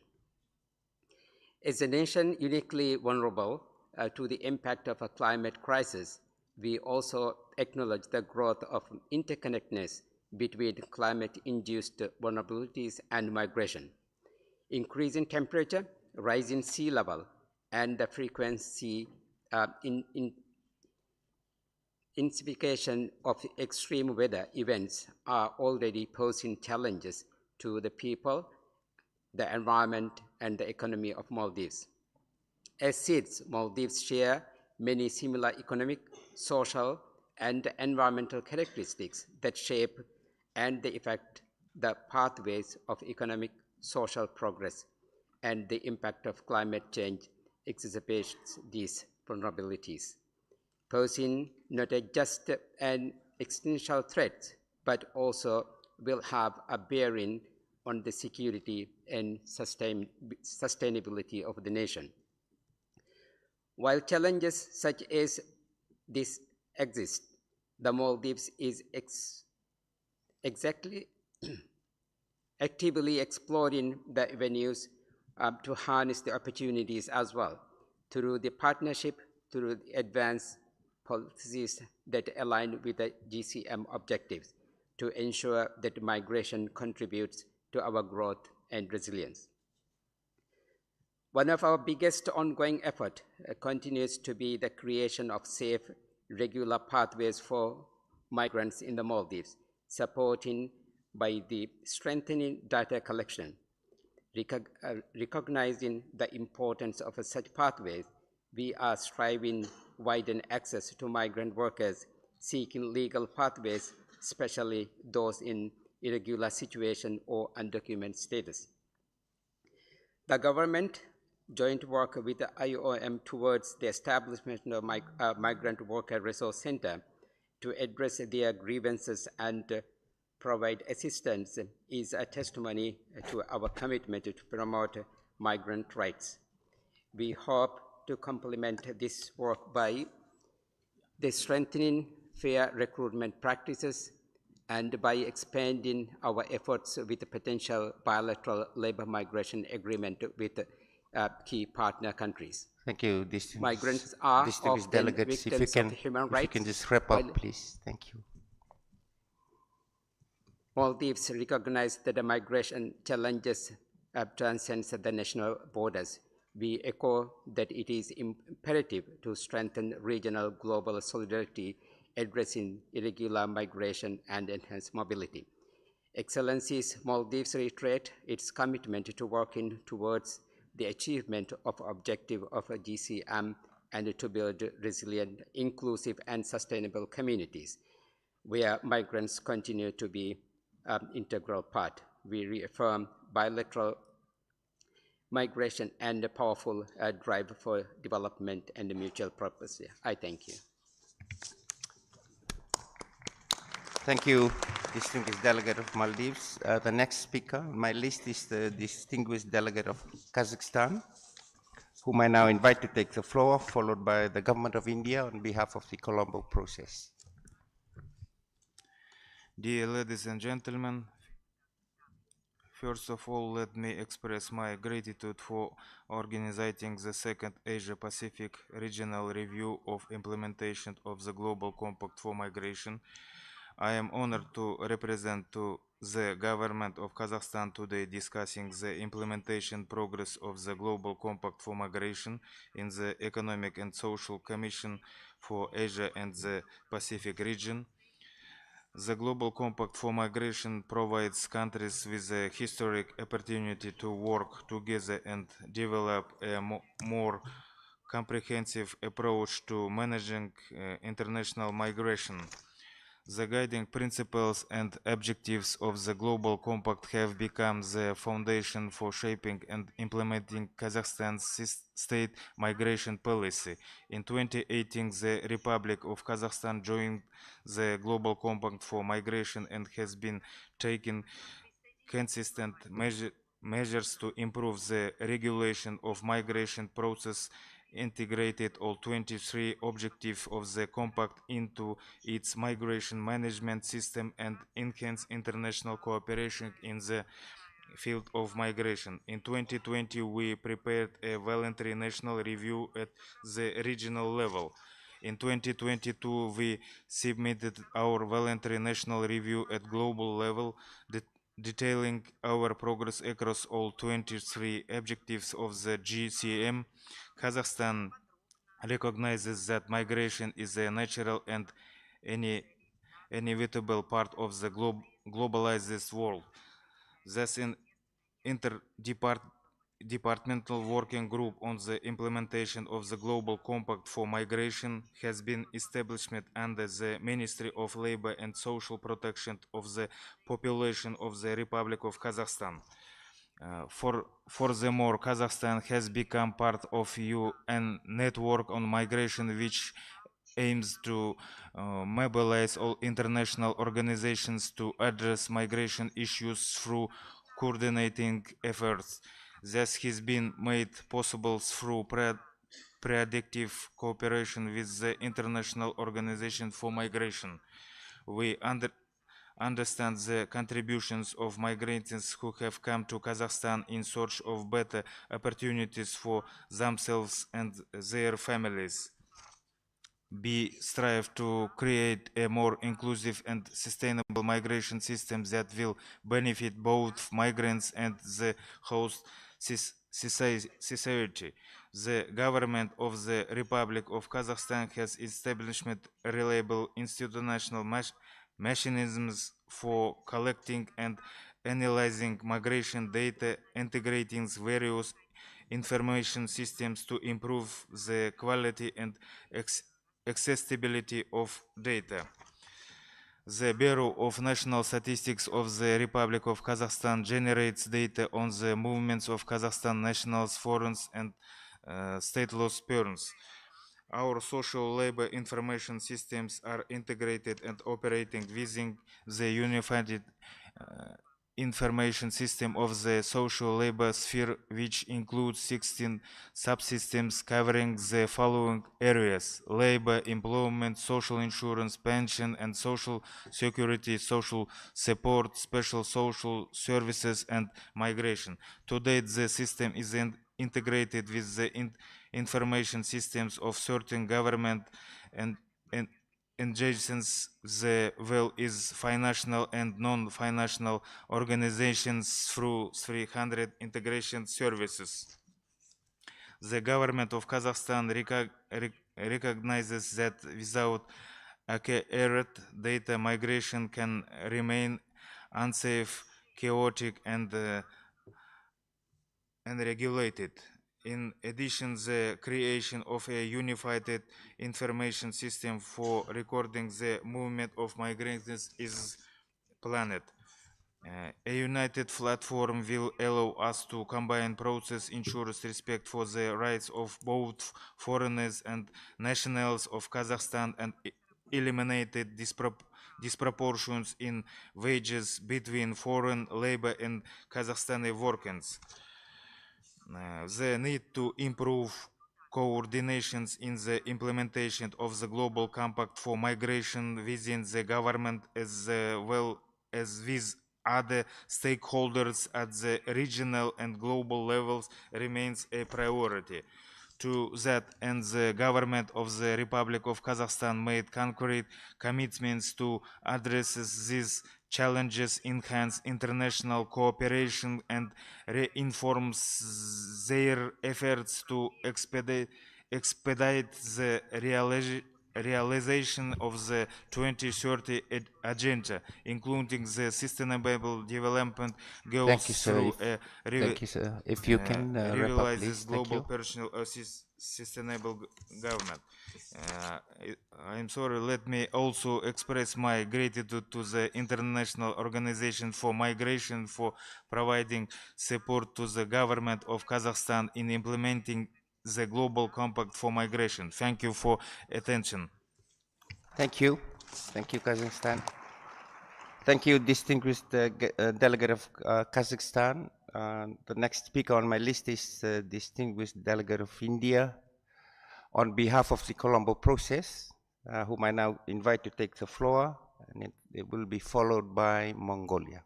Thank you, and I apologize in advance if I will interrupt if you're going over time. Thank you. Thank you, Chair. Excellencies, distinguished delegates, ladies and gentlemen, it is my honor to address this distinguished gathering on behalf of the Colombo process as the Chair. We convene here at a pivotal moment to assess the progress of Asia-Pacific nations in realizing the objectives of the Global Compact for Migration, a framework that continues to guide us towards safe, orderly, and regular migration. The Colombo process, as a regional consultative process, represents a strong partnership among 12 labor-sending countries, committing to advancing the well-being of migrants and maximizing the benefits of migration for our societies. Over the years, we have achieved significant outcomes in alignment with the GCM objectives. I take this opportunity to highlight some of these accomplishments. Chair, we have advanced joint and bilateral negotiations with many countries across multiple destination regions to achieve zero-cost migration for migrant workers that respects principles of fair and ethical recruitment. We have also supported efforts to harmonize and align skills and recognition frameworks across borders, facilitating greater mobility of workers at their skill level, while also meeting labor demands in relevant markets. To take this forward, India during its G20 presidency announced the feasibility study for the development of an international reference classification of occupation by skill and qualification requirements under the Employment Working Group in the areas of the digital, green, and care economy. This is undertaken in association with the International Labour Organization. Additionally, we have worked to enable more effective remittance frameworks, promoting lower cost, safer transfers, and more productive utilization of remittances to drive socio-economic development. Gender-responsive policies have been central to these efforts, ensuring that the unique needs and contribution of women migrants are addressed, empowering them to fully participate in and benefit from migration. Though not exhaustive, these achievements not only enhance the outcomes of migration governance in the region, but also accelerate progress toward broader sustainable development goals. By working together, we hope to ensure that migration is mutually beneficial for migrant workers, for destination countries, as well as for original countries. Despite these accomplishments, we recognize the challenges that persist.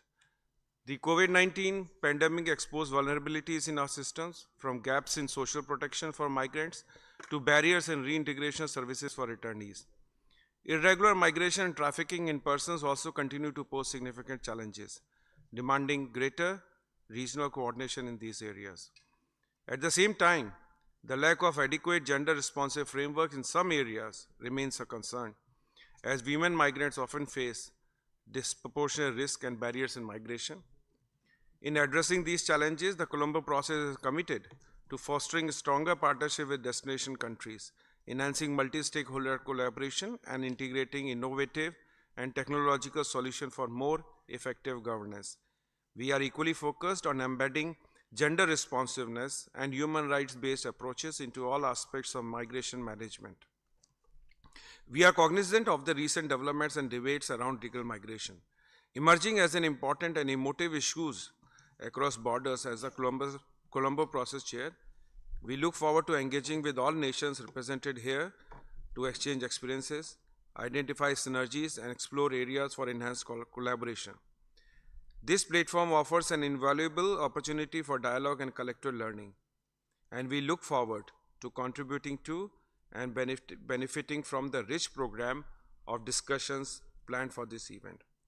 As we proceed with this regional review, I reaffirm the Colombo process's unwavering commitment to advancing the objectives of the GCM. By working together, we can build a future where migration is a choice, not a necessity, and where migrants are empowered to contribute fully to their communities of origin and destination.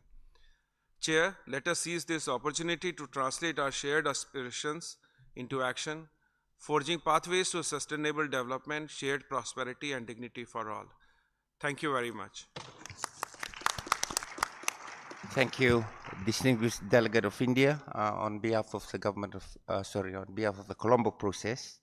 The next speaker on my list is the distinguished delegate of Mongolia, who I now invite to take the floor, and he will be followed by the Republic of Korea.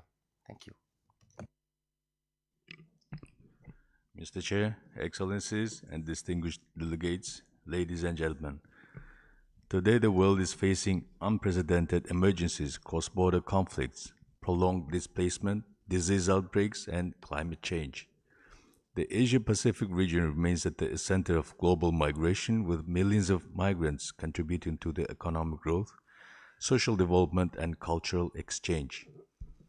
Since the adoption of the Global Compact for Safe, Orderly, and Regular Migration in 2018, the Asia-Pacific region has made significant progress in implementing its principles into actionable policies.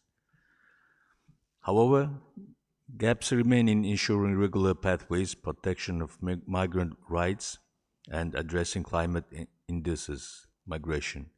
Ongoing challenges and new migration dynamics require accelerated action, stronger partnership, and innovative approaches to fully realize the GSM's objectives.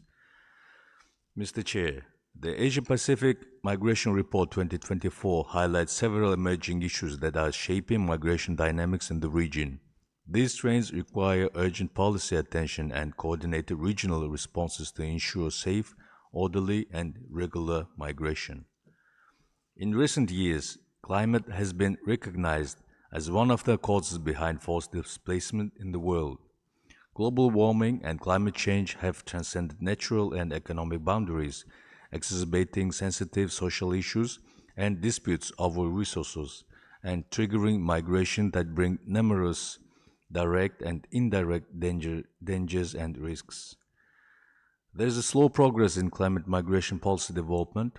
As such, we must address climate-induced migration and displacement by emphasizing prevention, preparedness, and resilient solutions to address the root causes of climate-induced displacement, while empowering communities for better adaptation. We must carefully assess the situation and recognize the need for smart solutions based on the advancement of era, as well as the implementation of the technologies, and share good practices while collaborating to overcome the challenges posed by climate change. Migration policies must integrate climate resilience, and we need more resources and strengthen capacity to ensure effective implementation of GCM. Since migration is inherently linked to development, and well-managed migration policies can accelerate progress towards several SDGs, the implementation of the Global Compact of Safe, Orderly, and Regular Migration objectives directly contributes to achieving the Sustainable Development Goals. By implementing the 23 objectives of the GCM, the countries in the region could maximize migration benefits, address challenges, and contribute to achieving the SDGs in an inclusive and equitable manner. Mr. Chair, as the second Asia-Pacific Regional Review of the GCM emphasized the importance of a whole-of-government and whole-of-society approach to fully realize GCM objectives in the region, ongoing efforts are essential to address remaining challenges and ensure safe, orderly, and regular migration for all. As a key hub of migration flows, our region is experiencing complex and evolving migration challenges, which require proactive, data-driven, and rights-based approaches, strengthen regional cooperation, social protection systems, and climate resilience. Thus, it is crucial that we continue collaboration among Asia-Pacific nations and strengthen multinational partnerships with international organizations like IOM, ILO, and UN ESCAP to address migration challenges and leverage opportunities, ensuring that migration contributes positively to sustainable development and economic growth in the region. Thank you. Thank you, Mongolia. I now give the floor next to the distinguished delegate of Korea, the Republic of Korea, and will be followed by China. Thank you. Thank you, Mr. Chair. It is my great honor to represent the Republic of Korea in the second Asia-Pacific Regional Review of the Global Compact for Migration. I appreciate UN ESCAP's effort to convene today's session for facilitating the implementation of GCM in Asia-Pacific country. Excellency, distinguished delegate, migration is indeed a defining feature of our globalized world, connecting society within and across all regions, making us all countries of origin, transit, and destination.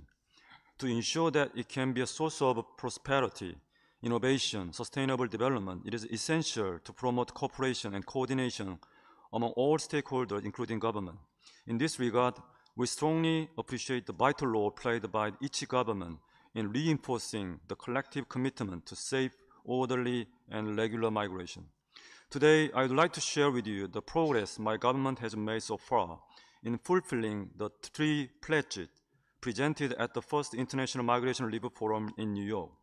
Introduction of birth registration system for foreign children, improved treatment of detained foreigners, and enhanced collaboration with relevant stakeholders.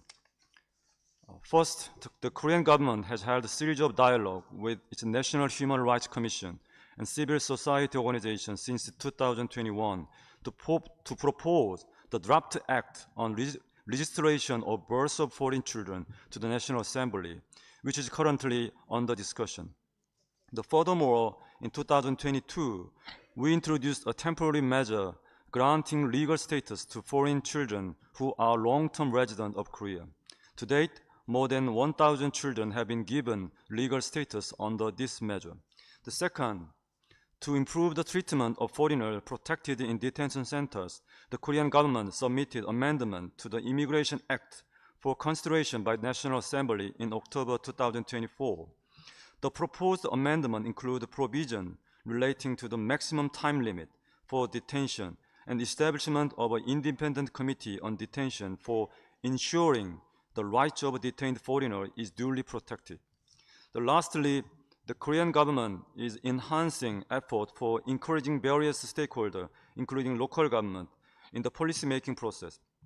For instance, the government launched the first ever citizen advisory group comprised of 290 citizens, as well as the subcommittee for central local cooperation, consisting of a senior representative from all 70 metropolitan local governments to seek their input for the establishment of fourth master plan for immigration policy 2023-2027. That concludes the update on the Korean government progress, and we hope to have more to share at the second Migration Review Forum in New York next year. To make migration beneficial for all, the Korean government remains committed to promoting, securing safe, orderly, and regular migration. Thank you.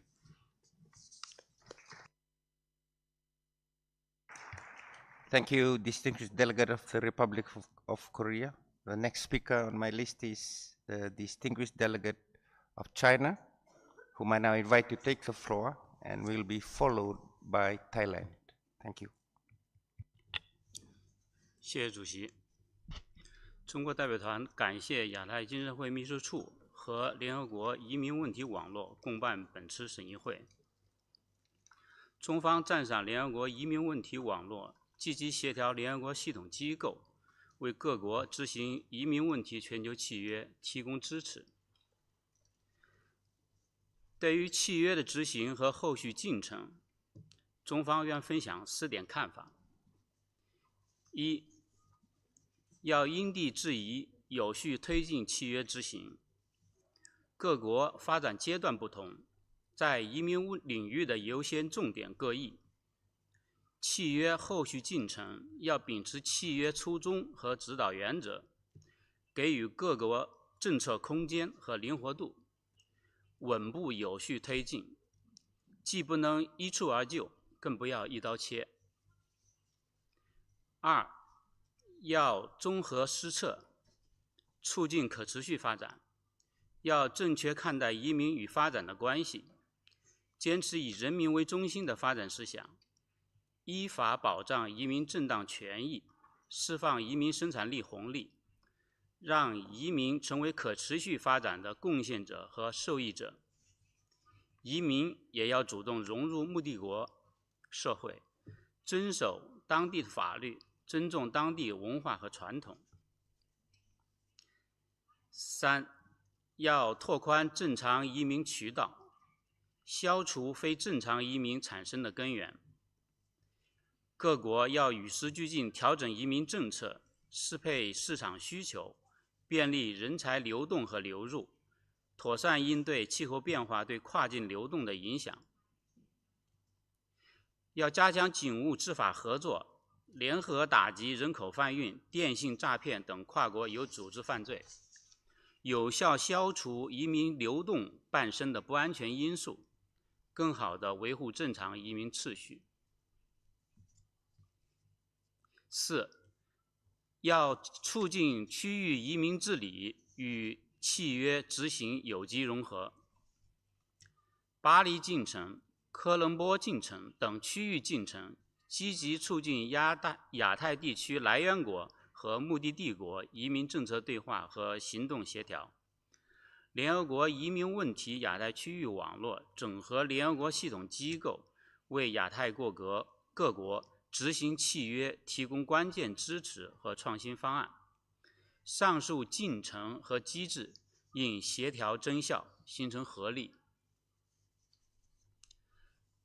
主席先生，中国政府高度重视移民工作，坚持以人民为中心的发展思想，坚持高水平对外开放，实行更加开放便捷的移民政策，为世界可持续发展提供新机遇，贡献新动能。一是实施更加开放的人员跨境流动政策，积极打通在华支付、住宿等卡点、堵点。二是实施更加有效的跨国犯罪治理，对人口贩运等跨境违法犯罪实施系统治理、依法治理、综合治理、源头治理。三是实施更加广泛的全球移民治理合作，通过举办东盟加3地区移民治理政策高级别研讨会等活动，与各方商讨加强移民治理合作，为加强全球移民治理提供中国方案。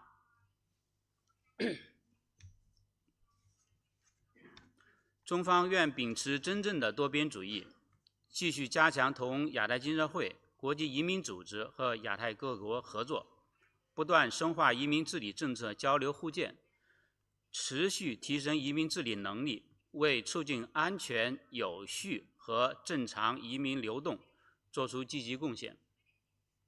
谢谢主席。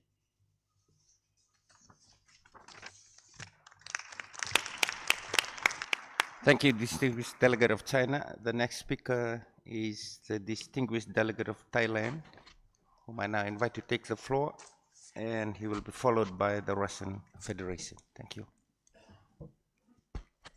Excellencies, since the first International Migration Review Forum, Thailand has strived to make progress in promoting trade, safe, orderly, and regular migration, with focus on enhancing access to basic services for migrants and implementing alternatives to detention for migrant children, the two areas where we volunteered as GCM champion country. Thailand signed MOUs on labor cooperation with neighboring countries to promote fair and ethical recruitment, decent job opportunities, and protection. Given special circumstances in some countries of origin leading to increasing number of undocumented migrants, the Cabinet has recently allowed for in-country registration of migrant workers, which will help reduce their vulnerabilities and enable access to health services as well as better protection. All children in Thailand can access basic education regardless of their migratory status. Besides public schools, there are a number of migrant learning centers, or MLCs, in border areas and areas with large migrant populations.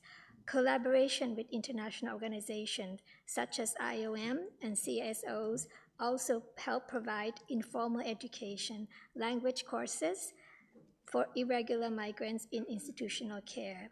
We are considering ways as means to better regulate and enhance capacity of the MLCs to ensure compliance with regulations and standards while promoting the right to education of all children. In August 2024, Thailand withdrew its reservation to Article 22 of the Convention on the Rights of the Child regarding protection of children who are seeking refugee status or who are considered a refugee in accordance with applicable international or domestic law and procedures. This reaffirms our readiness to continue to make progress in this area on the basis of non-discrimination and best interests of the child. On alternatives to detention, or ATD, 1,340 children and caregivers have benefited from this policy between 2019 to 2023. We are also in the process of reviewing the SOP on ATD to further enhance efficiency and effectiveness of the referral procedure and case management, to expand its coverage to all groups, and to strengthen private institution and community-based care. At the same time, we are also committed to combating human trafficking, recognizing that transnational criminal syndicates often take advantage of those who migrate to seek better economic opportunities. To this end, Thailand established the National Referral Mechanism, or NRM, in 2022 to identify and provide protection and assistance to victims of trafficking in persons. We are committed to working with countries of origin to provide better protection of foreign nationals going through the National Referral Mechanism, while seeking closer cooperation in sharing of information, investigation, and prosecution in order to combat relevant transnational crimes, including online scams. Last but not least, like many other countries, cases of discrimination and bias towards migrants still persist in our society due to misinformation, disinformation, and negative perception. Not only have these challenges taken tolls on the migrants' rights and well-being, they also prevent continued development of policies and regulations to better promote and protect migrant rights.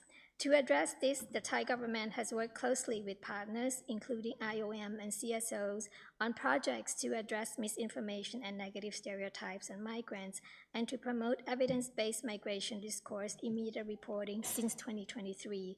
We are pleased to invite all delegates to join the site event on this topic on 6 February at the ESCAP Conference Center and online.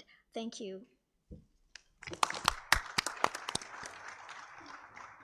Thank you, distinguished delegate of Thailand.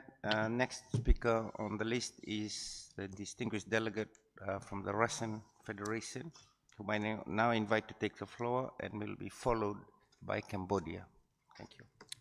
Благодарю вас, уважаемый господин председатель. Уважаемый господин председатель, уважаемые участники, международная миграция играет особую роль в обеспечении социально-экономического благосостояния государств. От ее успешного регулирования зависят многие аспекты достижения цели устойчивого развития. В этом контексте важное значение имеет глобальный договор об безопасной, упорядоченной и легальной миграции. Содержащиеся в нем цели и принципы задают параметры для обеспечения надлежащих условий законной миграции и организации механизмов эффективного контроля за миграционными процессами.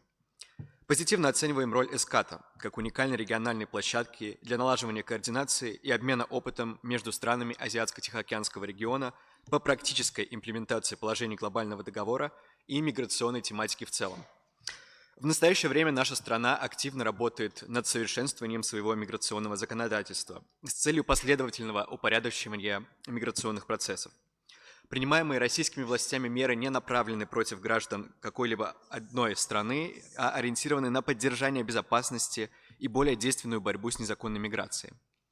Исходим из того, что одной из основных задач любой страны должно быть обеспечение эффективности миграционной политики благодаря более качественному правовому регулированию и постоянной систематической модернизации своего миграционного законодательства. Среди значимых направлений работы в рамках эффективной миграционной политики видим активное внедрение цифровых технологий для оптимизации процессов оформления въезда, пребывания и трудоустройства мигрантов. Так, в нашей стране активно развивается система выдачи электронных виз, расширяется перечень услуг, которые в электронном виде могут получить прибывающие на территорию Российской Федерации иностранцы. Россия традиционно уделяет большое внимание развитию международного взаимодействия на миграционном треке, как на двухсторонней основе, так и в рамках международных организаций, прежде всего в Содружестве независимых государств и Евразийском экономическом союзе, включая вопросы повышения эффективности механизмов противодействия нелегальной миграции. Продолжается работа по подготовке к подписанию международных договоров о реадмиссии, в том числе с государствами Азиатско-Тихоокеанского региона. Исходя из заинтересованности в организованном наборе иностранных работников для осуществления трудовой деятельности в нашей стране, намерен развивать механизмы упорядоченного набора, а также расширять практику заключения подобных соглашений с ключевыми партнерами, традиционно являющимися поставщиками рабочей силы. Наша страна активно участвует в сотрудничестве под эгидой ЭСКАТа в области миграции. В декабре прошлого года завершился очередной профинансированный из средств российского добровольного взноса в комиссию проект техсодействия, посвященный укреплению потенциала стран региона Северной и Центральной Азии для разработки национальной политики в целях осуществления глобального договора о безопасной, упорядоченной и легальной миграции. В контексте наиболее значимых направлений работы с мигрантами отдельно хотели бы обратить внимание на важность обеспечения их социальной интеграции и адаптации. Полагаем, что систематическая довыездная подготовка мигрантов и расширение сотрудничества со странами их происхождения могли бы способствовать более эффективному достижению этой цели. Особо хотели бы подчеркнуть важнейший аспект. Международное сотрудничество должно быть также направлено на устранение первопричин, которые вынуждают людей покидать родные места. В этом отношении важную роль играет оказание социально-экономической помощи странам массового исхода мигрантов, борьба с терроризмом, а также развитие системы образовательных обменов и повышение доступности образовательных услуг для иностранных граждан. Уважаемый господин председатель, решение всего комплекса проблем, связанных с миграцией, возможно добиться только совместными усилиями всего международного сообщества. Наша страна готова и дальше последовательно работать для налаживания более эффективного сотрудничества в области миграции в Азиатско-Тихоокеанском регионе и за его пределами. Благодарим за внимание. I thank the distinguished delegate of the Russian Federation. The next speaker is the distinguished delegate from Cambodia, whom I now invite to take the floor and will be followed by Nepal. Thank you. I thank you, Mr. Chair. And on behalf of the Royal Government of Cambodia, I have the honor to express my appreciation to the UN ESCAP and the Secretariat to organize the second Asia-Pacific review, the implementation of the GCM, and give us the chance to be a vice chair and share the experience in this conference. After passing the COVID-19 period, Cambodia remained keep its commitment to achieve the Global Compact on safe, orderly, and regular migration.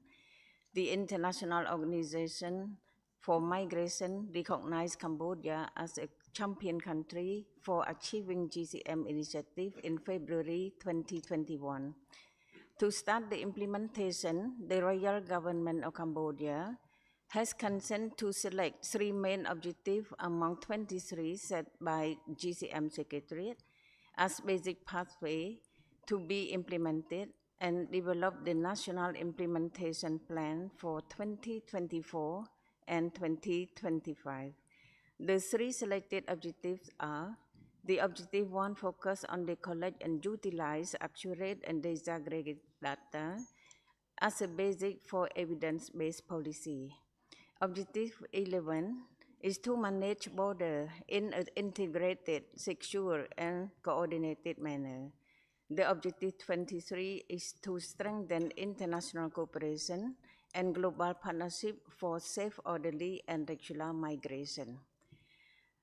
A national implementation plan for achieving GCM, we have developed the national implementation plan and integrated into 5-year national strategic plan for combating trafficking in persons to 2024-2028. The activity has been implemented by relevant ministries and stakeholders at national and subnational level under the supervision of and leadership of the National Committee for Counter-Trafficking in Persons. The national and technical workshop to collect the achievement of the implementation of the GCM will be conducted for reporting at the regional GCM review.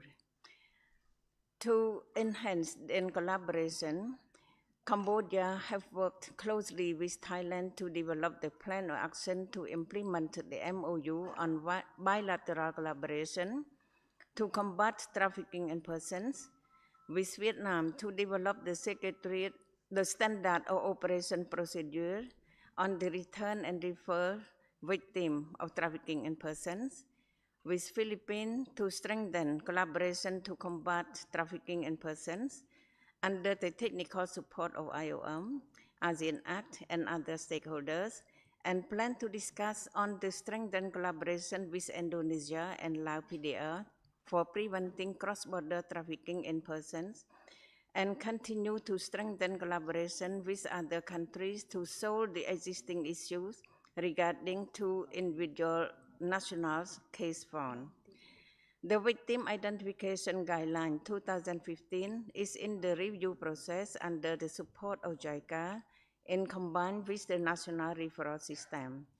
Cambodia believes that our migrants will have a better protection under a strong commitment and political will, with a strong collaboration among countries in the region to reduce the vulnerability of migrants and to elevate the safety, orderly, and regular migration as expected.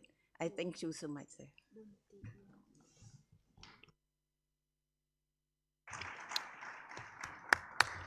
Thank you, distinguished delegate of Cambodia. I just like to apologize for there's some glitches with interpretation. Please bear with us, trying to fix it. The next speaker on the list is the distinguished delegate of Nepal, whom I now invite to take the floor, and will be followed by Thailand on behalf of the champion countries in the Asia Pacific. Thank you. Respected Chair, distinguished delegates, ladies and gentlemen, promoting safe, orderly and regular migration remains a top priority for the government of Nepal. We have undertaken major reform to enhance transparency in recruitment, strengthen labor diplomacy, and extend bilateral agreement with key destination countries, anchor in the employer principle and decent work arrangement to safeguard migrants workers. At home, our federal, provincial, and local government work closely with stakeholders to provide reintegration processes, skilling, reskilling, and skill testing for returnees. We have extended pre-departure orientation, health assessment, expanded social security mechanism through the contributory social security fund, partners with banks to provide subsidized loan protecting migrants from exploitative lending practices. Mr. Chair, a milestone achievement is the National Implementation Strategy framework of GCM, which was developed in the whole government and social approach supported by IOM and align global best practices with national policies to foster a structured, right-based and development-driven migration government approach.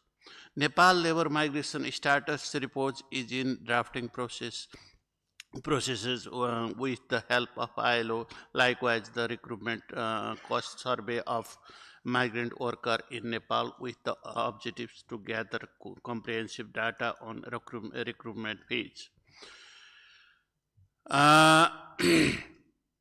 Nepal remains fully committed to advancing the principle of the GCM, ensuring that migration is safe, defined, and mutually benefited for all. For that, migration should be managed practically rather than imaginations.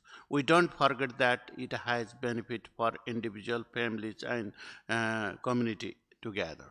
Thank you.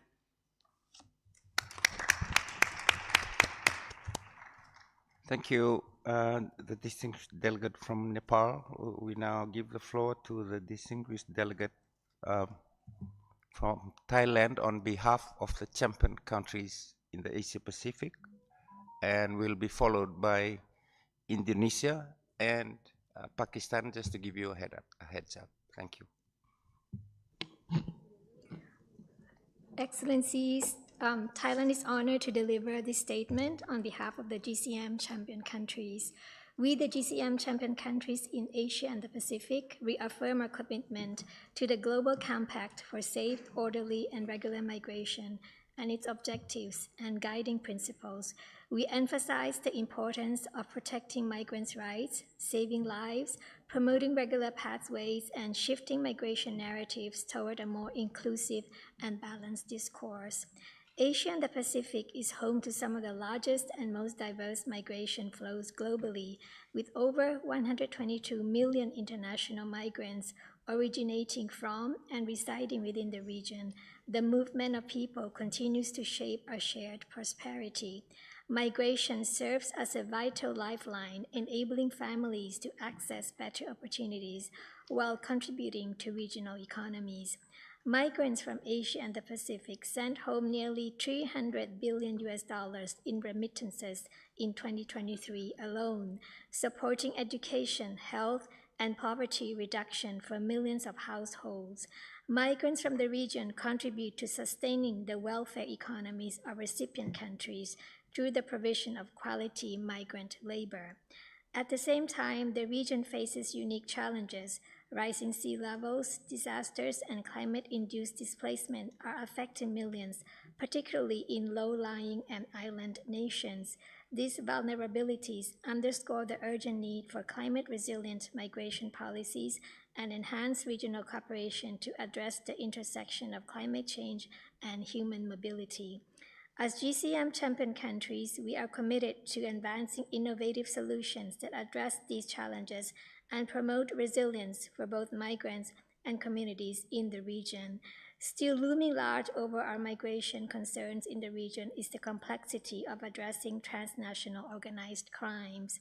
Thousands have been trafficked into scam centers for work. To this end, we are committed to deepening both regional and inter-regional cooperation to better protect migrants. We commend the efforts of regional organizations for their roles in facilitating labor mobility, advancing regional dialogue on migration governance, and promoting harmonized policies that safeguard migrants' rights while enhancing their positive contributions to our continent. In particular, we recognize the urgent need to address climate mobility, ensuring that individuals and communities displaced by the impacts of climate change are protected and supported through innovative and inclusive migration policies. As GCM champion countries, we strive to scale up our efforts to achieve safe, orderly, and regular migration. We will do so by utilizing both the domestic and international support, as well as the useful guidance from the UN Network on Migration. In this spirit, we call on all countries in the region to lead by example. In this region, we have witnessed impactful initiatives facilitated by the GCM capacity building mechanism, including the Migration MPTF. Continued support is crucial to sustain and expand these efforts. We therefore encourage member states to support the capacity building mechanism to ensure the GCM becomes a reality on the ground. Much more remains to be done. We express deep concern over the continued loss of lives and human rights abuses faced by migrants. Promoting safe migration is crucial to upholding the human rights of all migrants. In this regard, the GCM champion countries welcomed the Secretary General's report on the GCM, which outlines concrete measures we can collectively take to address the issue of missing migrants and to strengthen humanitarian assistance for migrants in distress. It is our shared responsibility to develop actionable plans to implement these recommendations and save more lives.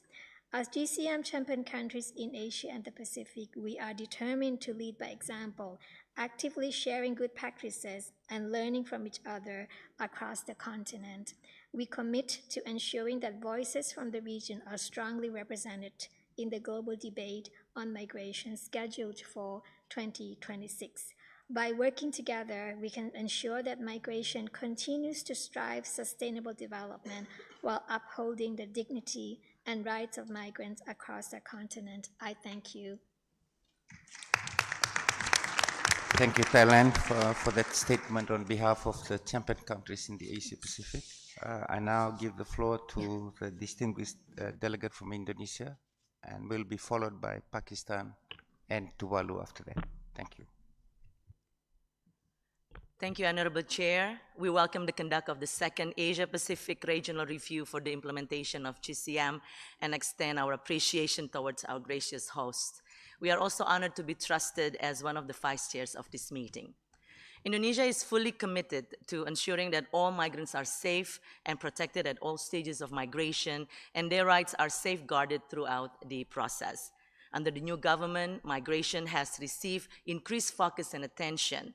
The protection of Indonesian migrant workers is now under the purview of a dedicated ministry, and the migration policy is also managed by the Ministry of Immigration and Corrections, established to prioritize and address various migration-related issues more effectively and ensuring that Indonesia's approach to migration remains comprehensive and aligned with the country's goal as well as international commitments. In this regard, Global Compact on Migration serves as an important guideline for Indonesia concerning international migration. The GCM aligns with the President and Vice President's visions, Asta Cita, and for sure, the GCM supports the 2030 Sustainable Development Agenda achievements. Therefore, we truly believe that it is important to implement the GCM agenda to ensure, among others, the safety and fulfillment of Indonesia's migrant workers' rights at all stages of migration, prevent human trafficking and illegal recruitments of migrant workers, support the protection of Indonesia's citizens abroad, with protection starting at the pre-departure stage, ensuring inclusive and right-based policies, as well as demonstrating Indonesia's commitment as one of the 33 GCM champion countries.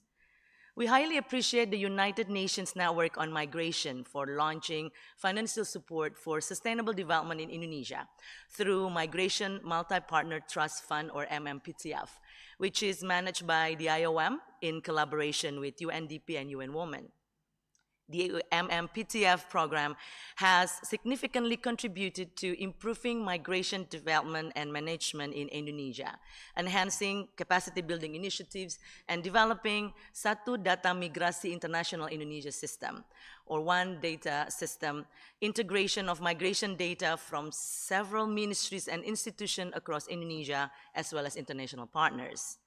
Excellencies, ladies and gentlemen, migrant workers continue to face obvious and various challenges, both in host countries and in countries of origin, like legal status and documentations, where lack proper documentation, making them vulnerable to exploitation and abuse. Labor exploitation, such as working hours, long working hours, low wages, poor working conditions, and other forms of exploitation by employers. Limited legal protection or limited access to legal remedies and protection mechanisms, and unavailability of social protection and its remedial access as to be provided by destination countries. The list is long, and of course, addressing these challenges require comprehensive and coordinated efforts from governments, civil society organizations, employers, and international bodies, all of us, to ensure that the rights and the well-being of migrant workers are respected and upheld. Furthermore, the protection of seafarers remains a key priority of our government, as demonstrated by our active participation in drafting the conservation and management measures on crew labor standards for fishing vessels within the Western and Central Pacific Fisheries Commission. While noting this improvement, we have also acknowledged that its shortcomings with regards to the sea-based migrant workers, owing to their different nature of work, hence a singularity of protection mechanism is yet to be achieved. Recent trends of normalization to work within the overseas online gambling institutions has also created a surge of demand for migrant workers. These online gambling institutions, operating from a no man's land across the Southeast Asia, create a new modus operandi of trafficking in persons beyond the reach of legal enforcement. Thus, it necessitates a stronger cooperation, particularly to jointly identify and screen, ensuring the safe return of the victims. Indonesian government also collaborates with international organizations like the ILO to strengthen migrant workers' protection, especially for women. Key initiatives include one-stop integrated center for comprehensive support, enhanced regulation, village-level protection programs, and international cooperation to combat trafficking and exploitation. Fair recruitment and labor rights are prioritized through capacity building, tripartite dialogues, and institutional reforms. To conclude, we would like to again reaffirm Indonesia's commitment to strengthen the implementation of GCM, and we eagerly anticipate engaging in constructive dialogues during the forthcoming regional review. I thank you, Mr. Chair. I thank Madam Delegate from Indonesia. I now give the floor to the distinguished delegate from Pakistan, and will be followed by Tuvalu.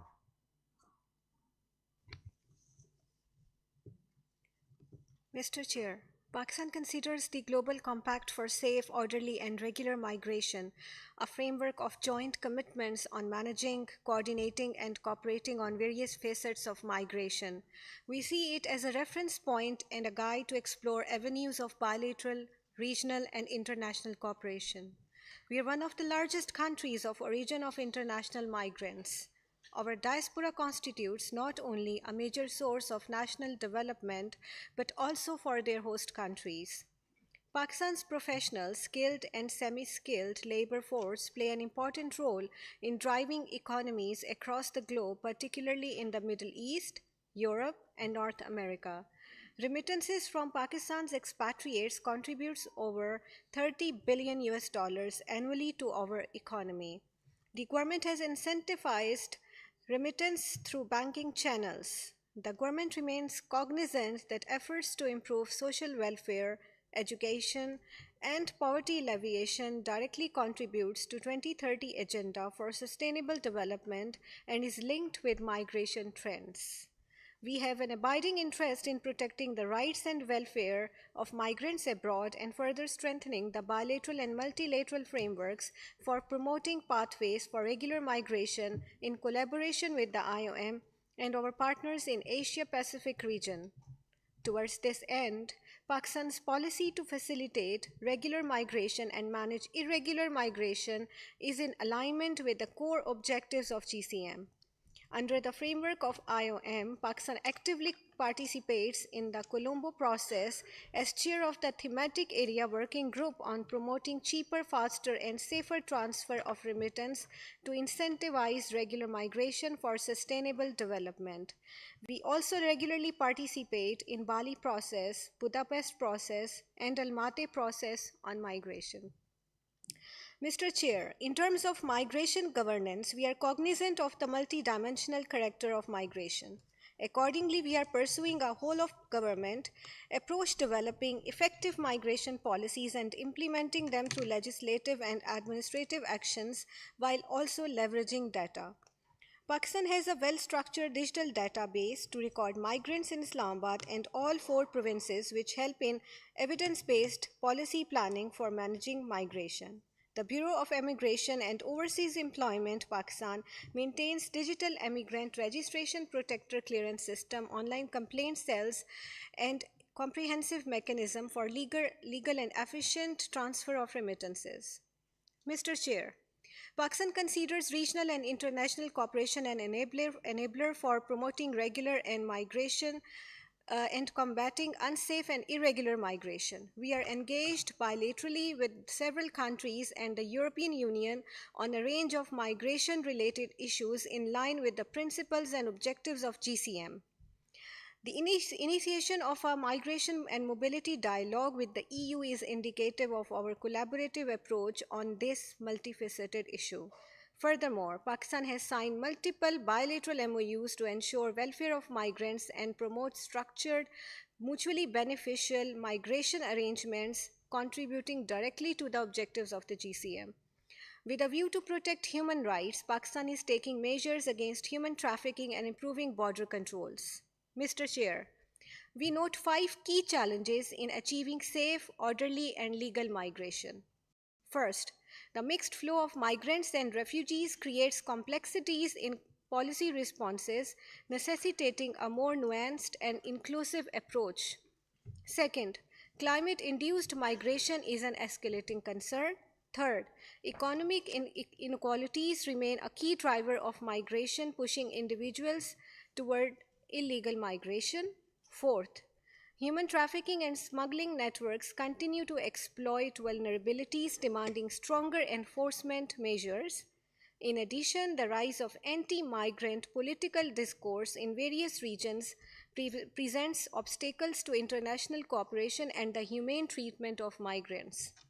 Mr. Chair, to conclude, we urge all stakeholders to strengthen efforts to combat illegal migration by addressing root causes and strengthen international cooperation. I thank you. Thank you, distinguished delegate of Pakistan. We now offer the floor to our next speaker, the distinguished delegate of Tuvalu, and will be followed by Turkmenistan.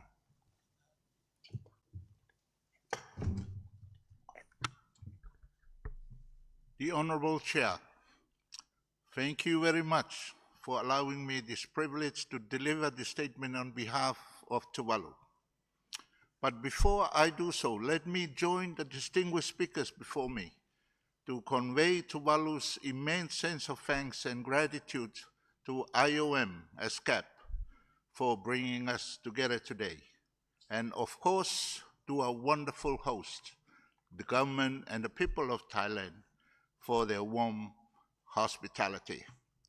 Distinguished delegates, ladies and gentlemen, Tuvalu, like its many neighbors in the Pacific, is particularly vulnerable to environmental pressures such as climate change and natural hazards, which exacerbate displacement and migration. Human mobility, therefore, especially for employment, has emerged as a viable strategy to address this climate risk.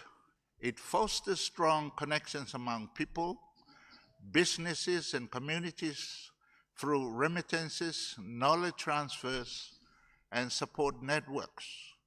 This movement has the potential to yield significant economic and social benefits for workers, their home countries, and the countries that host them.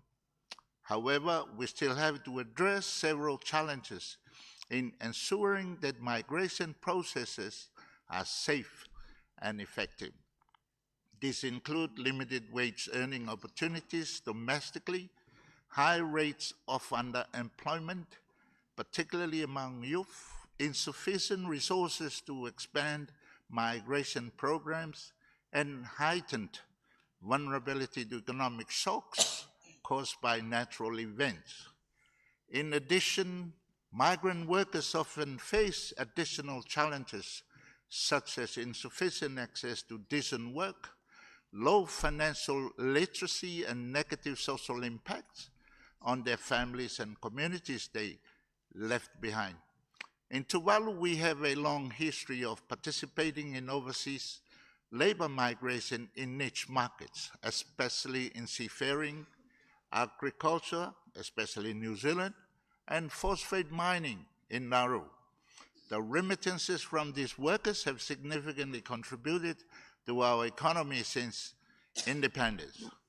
To sustain this positive impact, it is crucial that we not only review, but also expand employment opportunities and regular pathways, particularly for our youth.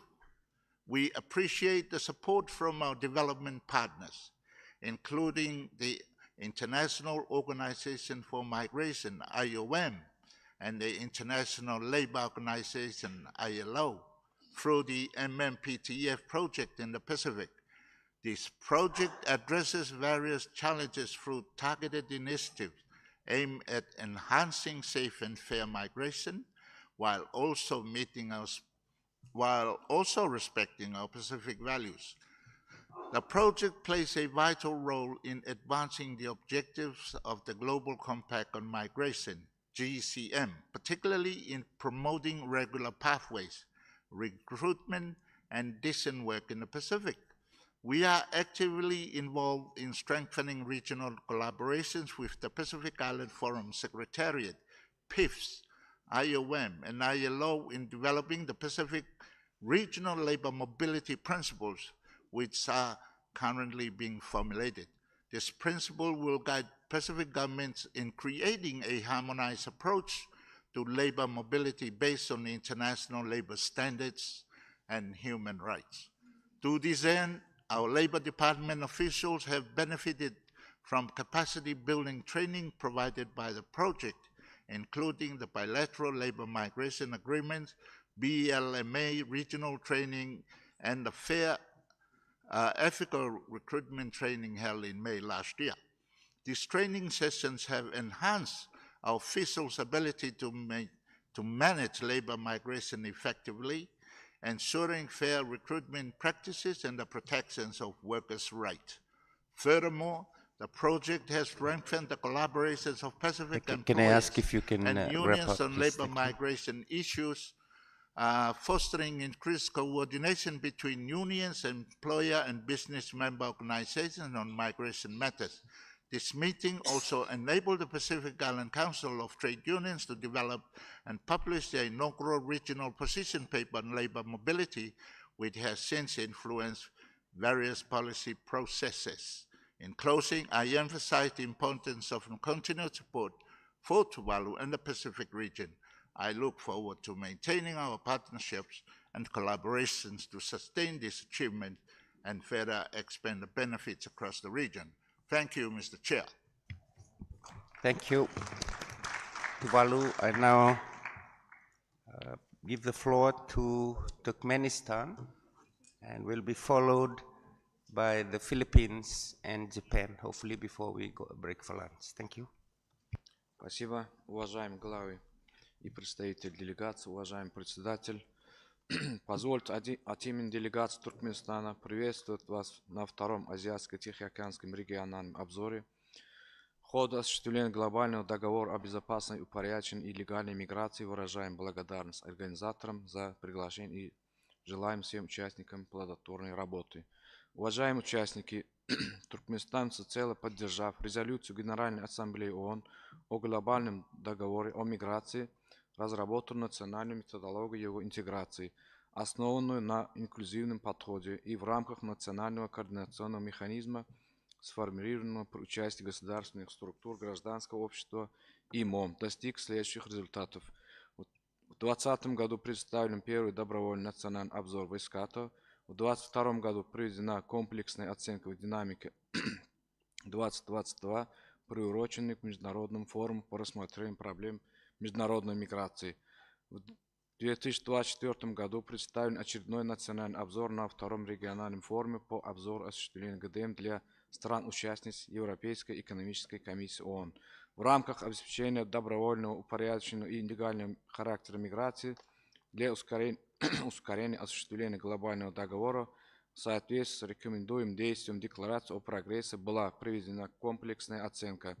Данная работа показала, что большинство целей глобального договора учтены в национальных стратегиях, и среди наиболее успешно реализуемых из них выделяются цели 2, 4, 6, 9, 10, 11, 12, 13, 16, 23, реализация которых способствует созданию взаимосвязанной политики, где продвижение одной цели положительно влияет на достижение других. Туркменистан продолжает активно участвовать в региональных и международных инициативах по упрощению доступа к легальным каналам миграции, снижению неблагоприятного воздействия климатических изменений на миграционные процессы и по оказанию поддержки мигрантам, лицам без гражданства и беженцам. В этом контексте, в соответствии с декларацией в прогрессе, Туркменистан в целях доступа к социальным и экономическим возможностям лиц определенного статуса успешно завершил в 2024 году национальный план действий по искоренению безгражданства в соответствии с глобальной кампанией ООН «I belong». Вносит вклад в выполнение Аддис-Абебской программы действий, Парижского соглашения и Синдайской рамочной программы по снижению риска бедствий. Продолжает международное сотрудничество по противодействию торговле людьми и незаконной миграции. Участвует в программах МОМ, ВКБ ООН и других агентств ООН, направленных на обеспечение добровольного, упорядоченного и легального характера миграции в контексте повестки устойчивого развития. Проводя политику, направленную на устранение всех видов неравенства, Туркменистан инвестирует средства в национальные, региональные и международные программы, ориентированные на улучшение социального и экономического благосостояния, включая уязвимые группы, что способствует сведению к минимуму неблагоприятного воздействия различных факторов на миграцию и мигрантов. Убежденность Туркменистана в сохранении приоритета прав человека, необходимость искоренения безгражданства и консолидации международных усилий для создания безопасной и регулируемой миграции ярко проявлены в финализации национальной стратегии по искоренению безгражданства, которая по праву признана лучшей национальной практикой в регионе, который считает индикатором успешных реализуемых в стране мер по достижению цели глобального договора о миграции. Туркменистан, заявив на 78-й сессии Генеральной Ассамблеи ООН о приоритете защиты мигрантов, лиц без гражданства и беженцев с акцентом на Конвенцию ООН в 2024 году, полностью реализовал цель глобальной кампании ООН «I belong», имплементировав национальный план действий по искоренению безгражданства и успешно выполнив все обязательства, взятые на сегменты высокого уровня. В итоге, в рамках проведенного в ноябре 2024 года в Ашхабаде международной конференции по искоренению безгражданства Туркменистана от ООН был вручен сертификат успешности, что свидетельствует о высокой международной оценке усилий Туркменистана по всеохватной защите лиц. О принятии в рамках упомянутой конференции Ашхабадская декларация об искоренении безгражданства в Центральной Азии подтверждает приверженность Туркменистана и других государств Центральной Азии новому глобальному альянсу и целям устойчивого развития. Уважаемые участники, для Туркменистана сотрудничество с Международной организацией по миграции является стратегическим вектором. Благодарю за внимание. Thank you. Thank you, Turkmenistan. Our next speaker is the distinguished delegate from the Philippines. Will be followed by Japan, and we will squeeze in one more statement from the European Union before we break for lunch. Thank you.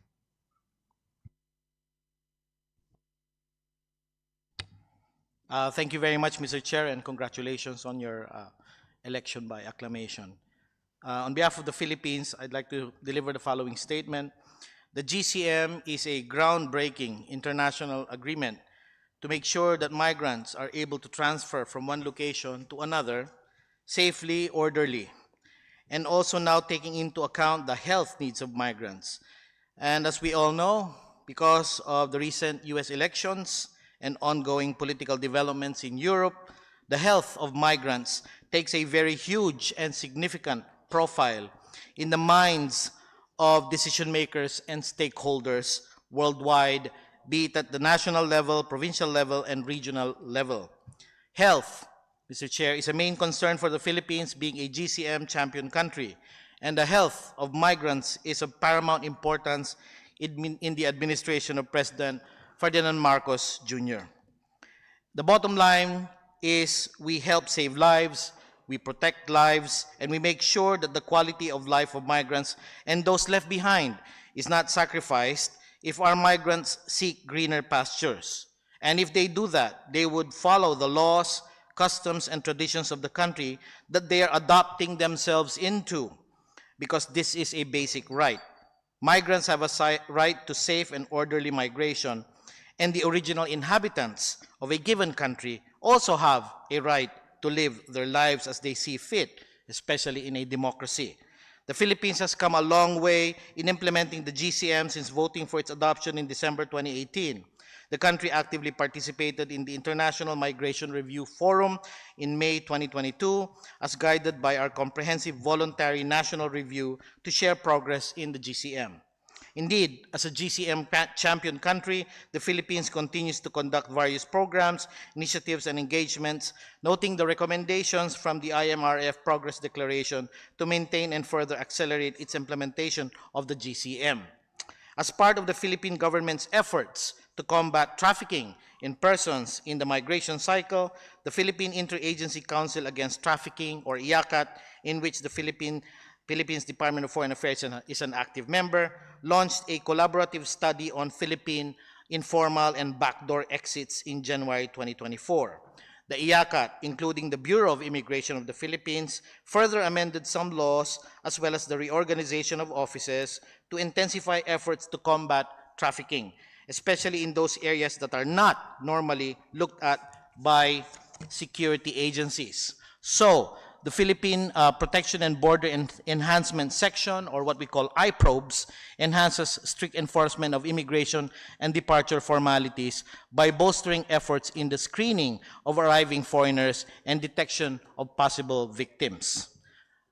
Ladies and gentlemen, Mr. Chair, we need to chart the future of migration, and the time is now. We will continue working with the IOM, ESCAP, and our partner countries in ensuring that the GCM survives this century. Thank you very much, Mr. Chair.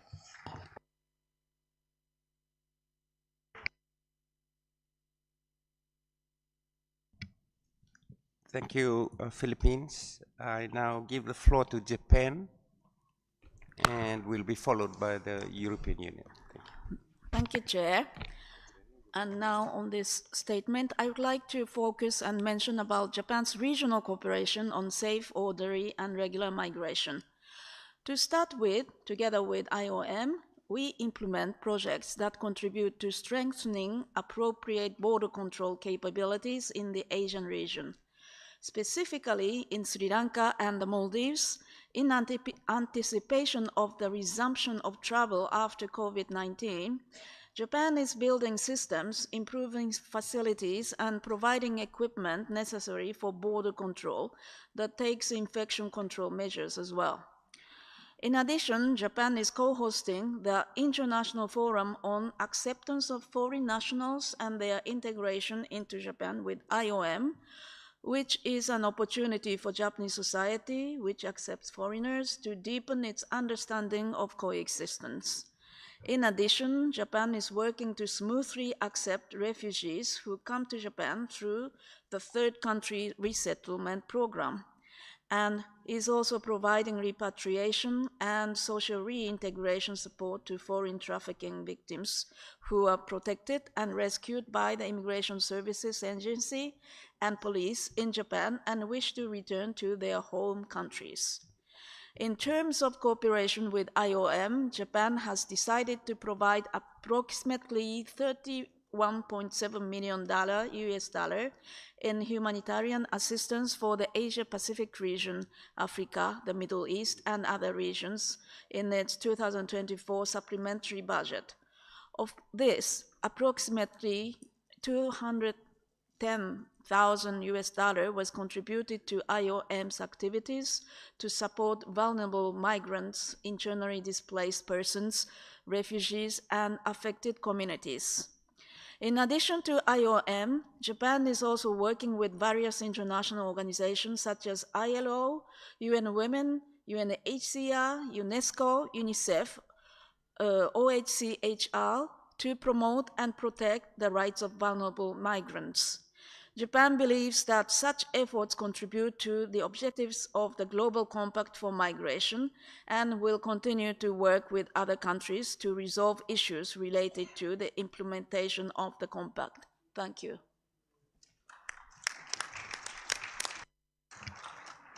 I thank the delegate from Japan, and our next and final speaker for this morning is from the European Union. Thank you.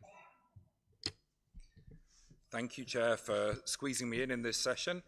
The European Union is honoured to participate in the second Asia-Pacific Regional Review of the Global Compact for Safe, Orderly and Regular Migration. We recognise the important role this forum plays in assessing and understanding the progress and the challenges associated with the implementation of the Global Compact in the Asia-Pacific region. The European Union has been a strong advocate for the Global Compact for Migration and has actively participated in its implementation. The European Union's approach to migration is guided by the principles of solidarity, shared responsibility, and respect for human rights. The European Union's migration policy focuses on ensuring safe and legal pathways for migration, protecting the rights of migrants, and addressing the root causes of irregular migration. One of the key objectives of the Global Compact is to address and reduce vulnerabilities in migration. This involves ensuring that migrants have access to basic services, enhancing consular protection, and promoting the inclusion and social cohesion of migrants. The European Union supports these efforts and emphasizes the importance of protecting the rights of migrants and ensuring their well-being. Another important objective is to promote evidence-based policymaking and public discourse on migration. The European Union advocates for the collection and use of accurate and disaggregated data to inform policies and shape public perceptions of migration. This approach, we hope, helps to counter misinformation and foster a more informed and balanced debate on migration issues. International cooperation is a cornerstone of the Global Compact. The European Union believes that strengthening global partnerships is essential for achieving the Compact's objectives. Collaborative efforts among countries can help to address the complex challenges of migration, promote sustainable development, and ensure the protection of migrants. The European Union's commitment to the Global Compact is reflected in various initiatives and projects. For example, we support capacity building programs for border management, provide funding for projects that enhance the protection of migrants, and facilitate dialogue on migration governance. A few very specific examples: in Asia, we fund 9 million euros worth of projects to enhance data collection on migrating children. In other regions with EU support, efforts on return and reintegration have been strengthened, particularly for migrants stranded on dangerous routes. Globally, the European Union supports the UN's Building Migration Partnerships Programme, which aims at empowering governments and stakeholders to align policy frameworks with the Global Compact commitments. This programme helps countries improve their migration policies and action plans, whilst also providing technical assistance. The types of support include training for partner countries, support for better coordination between relevant institutions and bodies, peer-to-peer exchanges, and the establishment of the Migration Network Hub. In the Asia-Pacific region, the EU funds a range of projects which support labour rights and decent work for migration workers. Finally, I'd like to underline that the EU remains steadfast in our commitment to supporting the Asia-Pacific region through technical assistance, capacity building, and policy development collaboration. We aim to forge stronger partnerships with regional actors to advance our shared goals for safe, orderly, and regular migration. Thank you.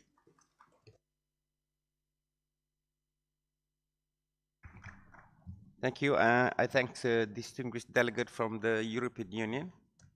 Your Excellencies, distinguished delegates, this brings us to the end of the proceedings for this morning. Please note that agenda item 2 will continue in this afternoon.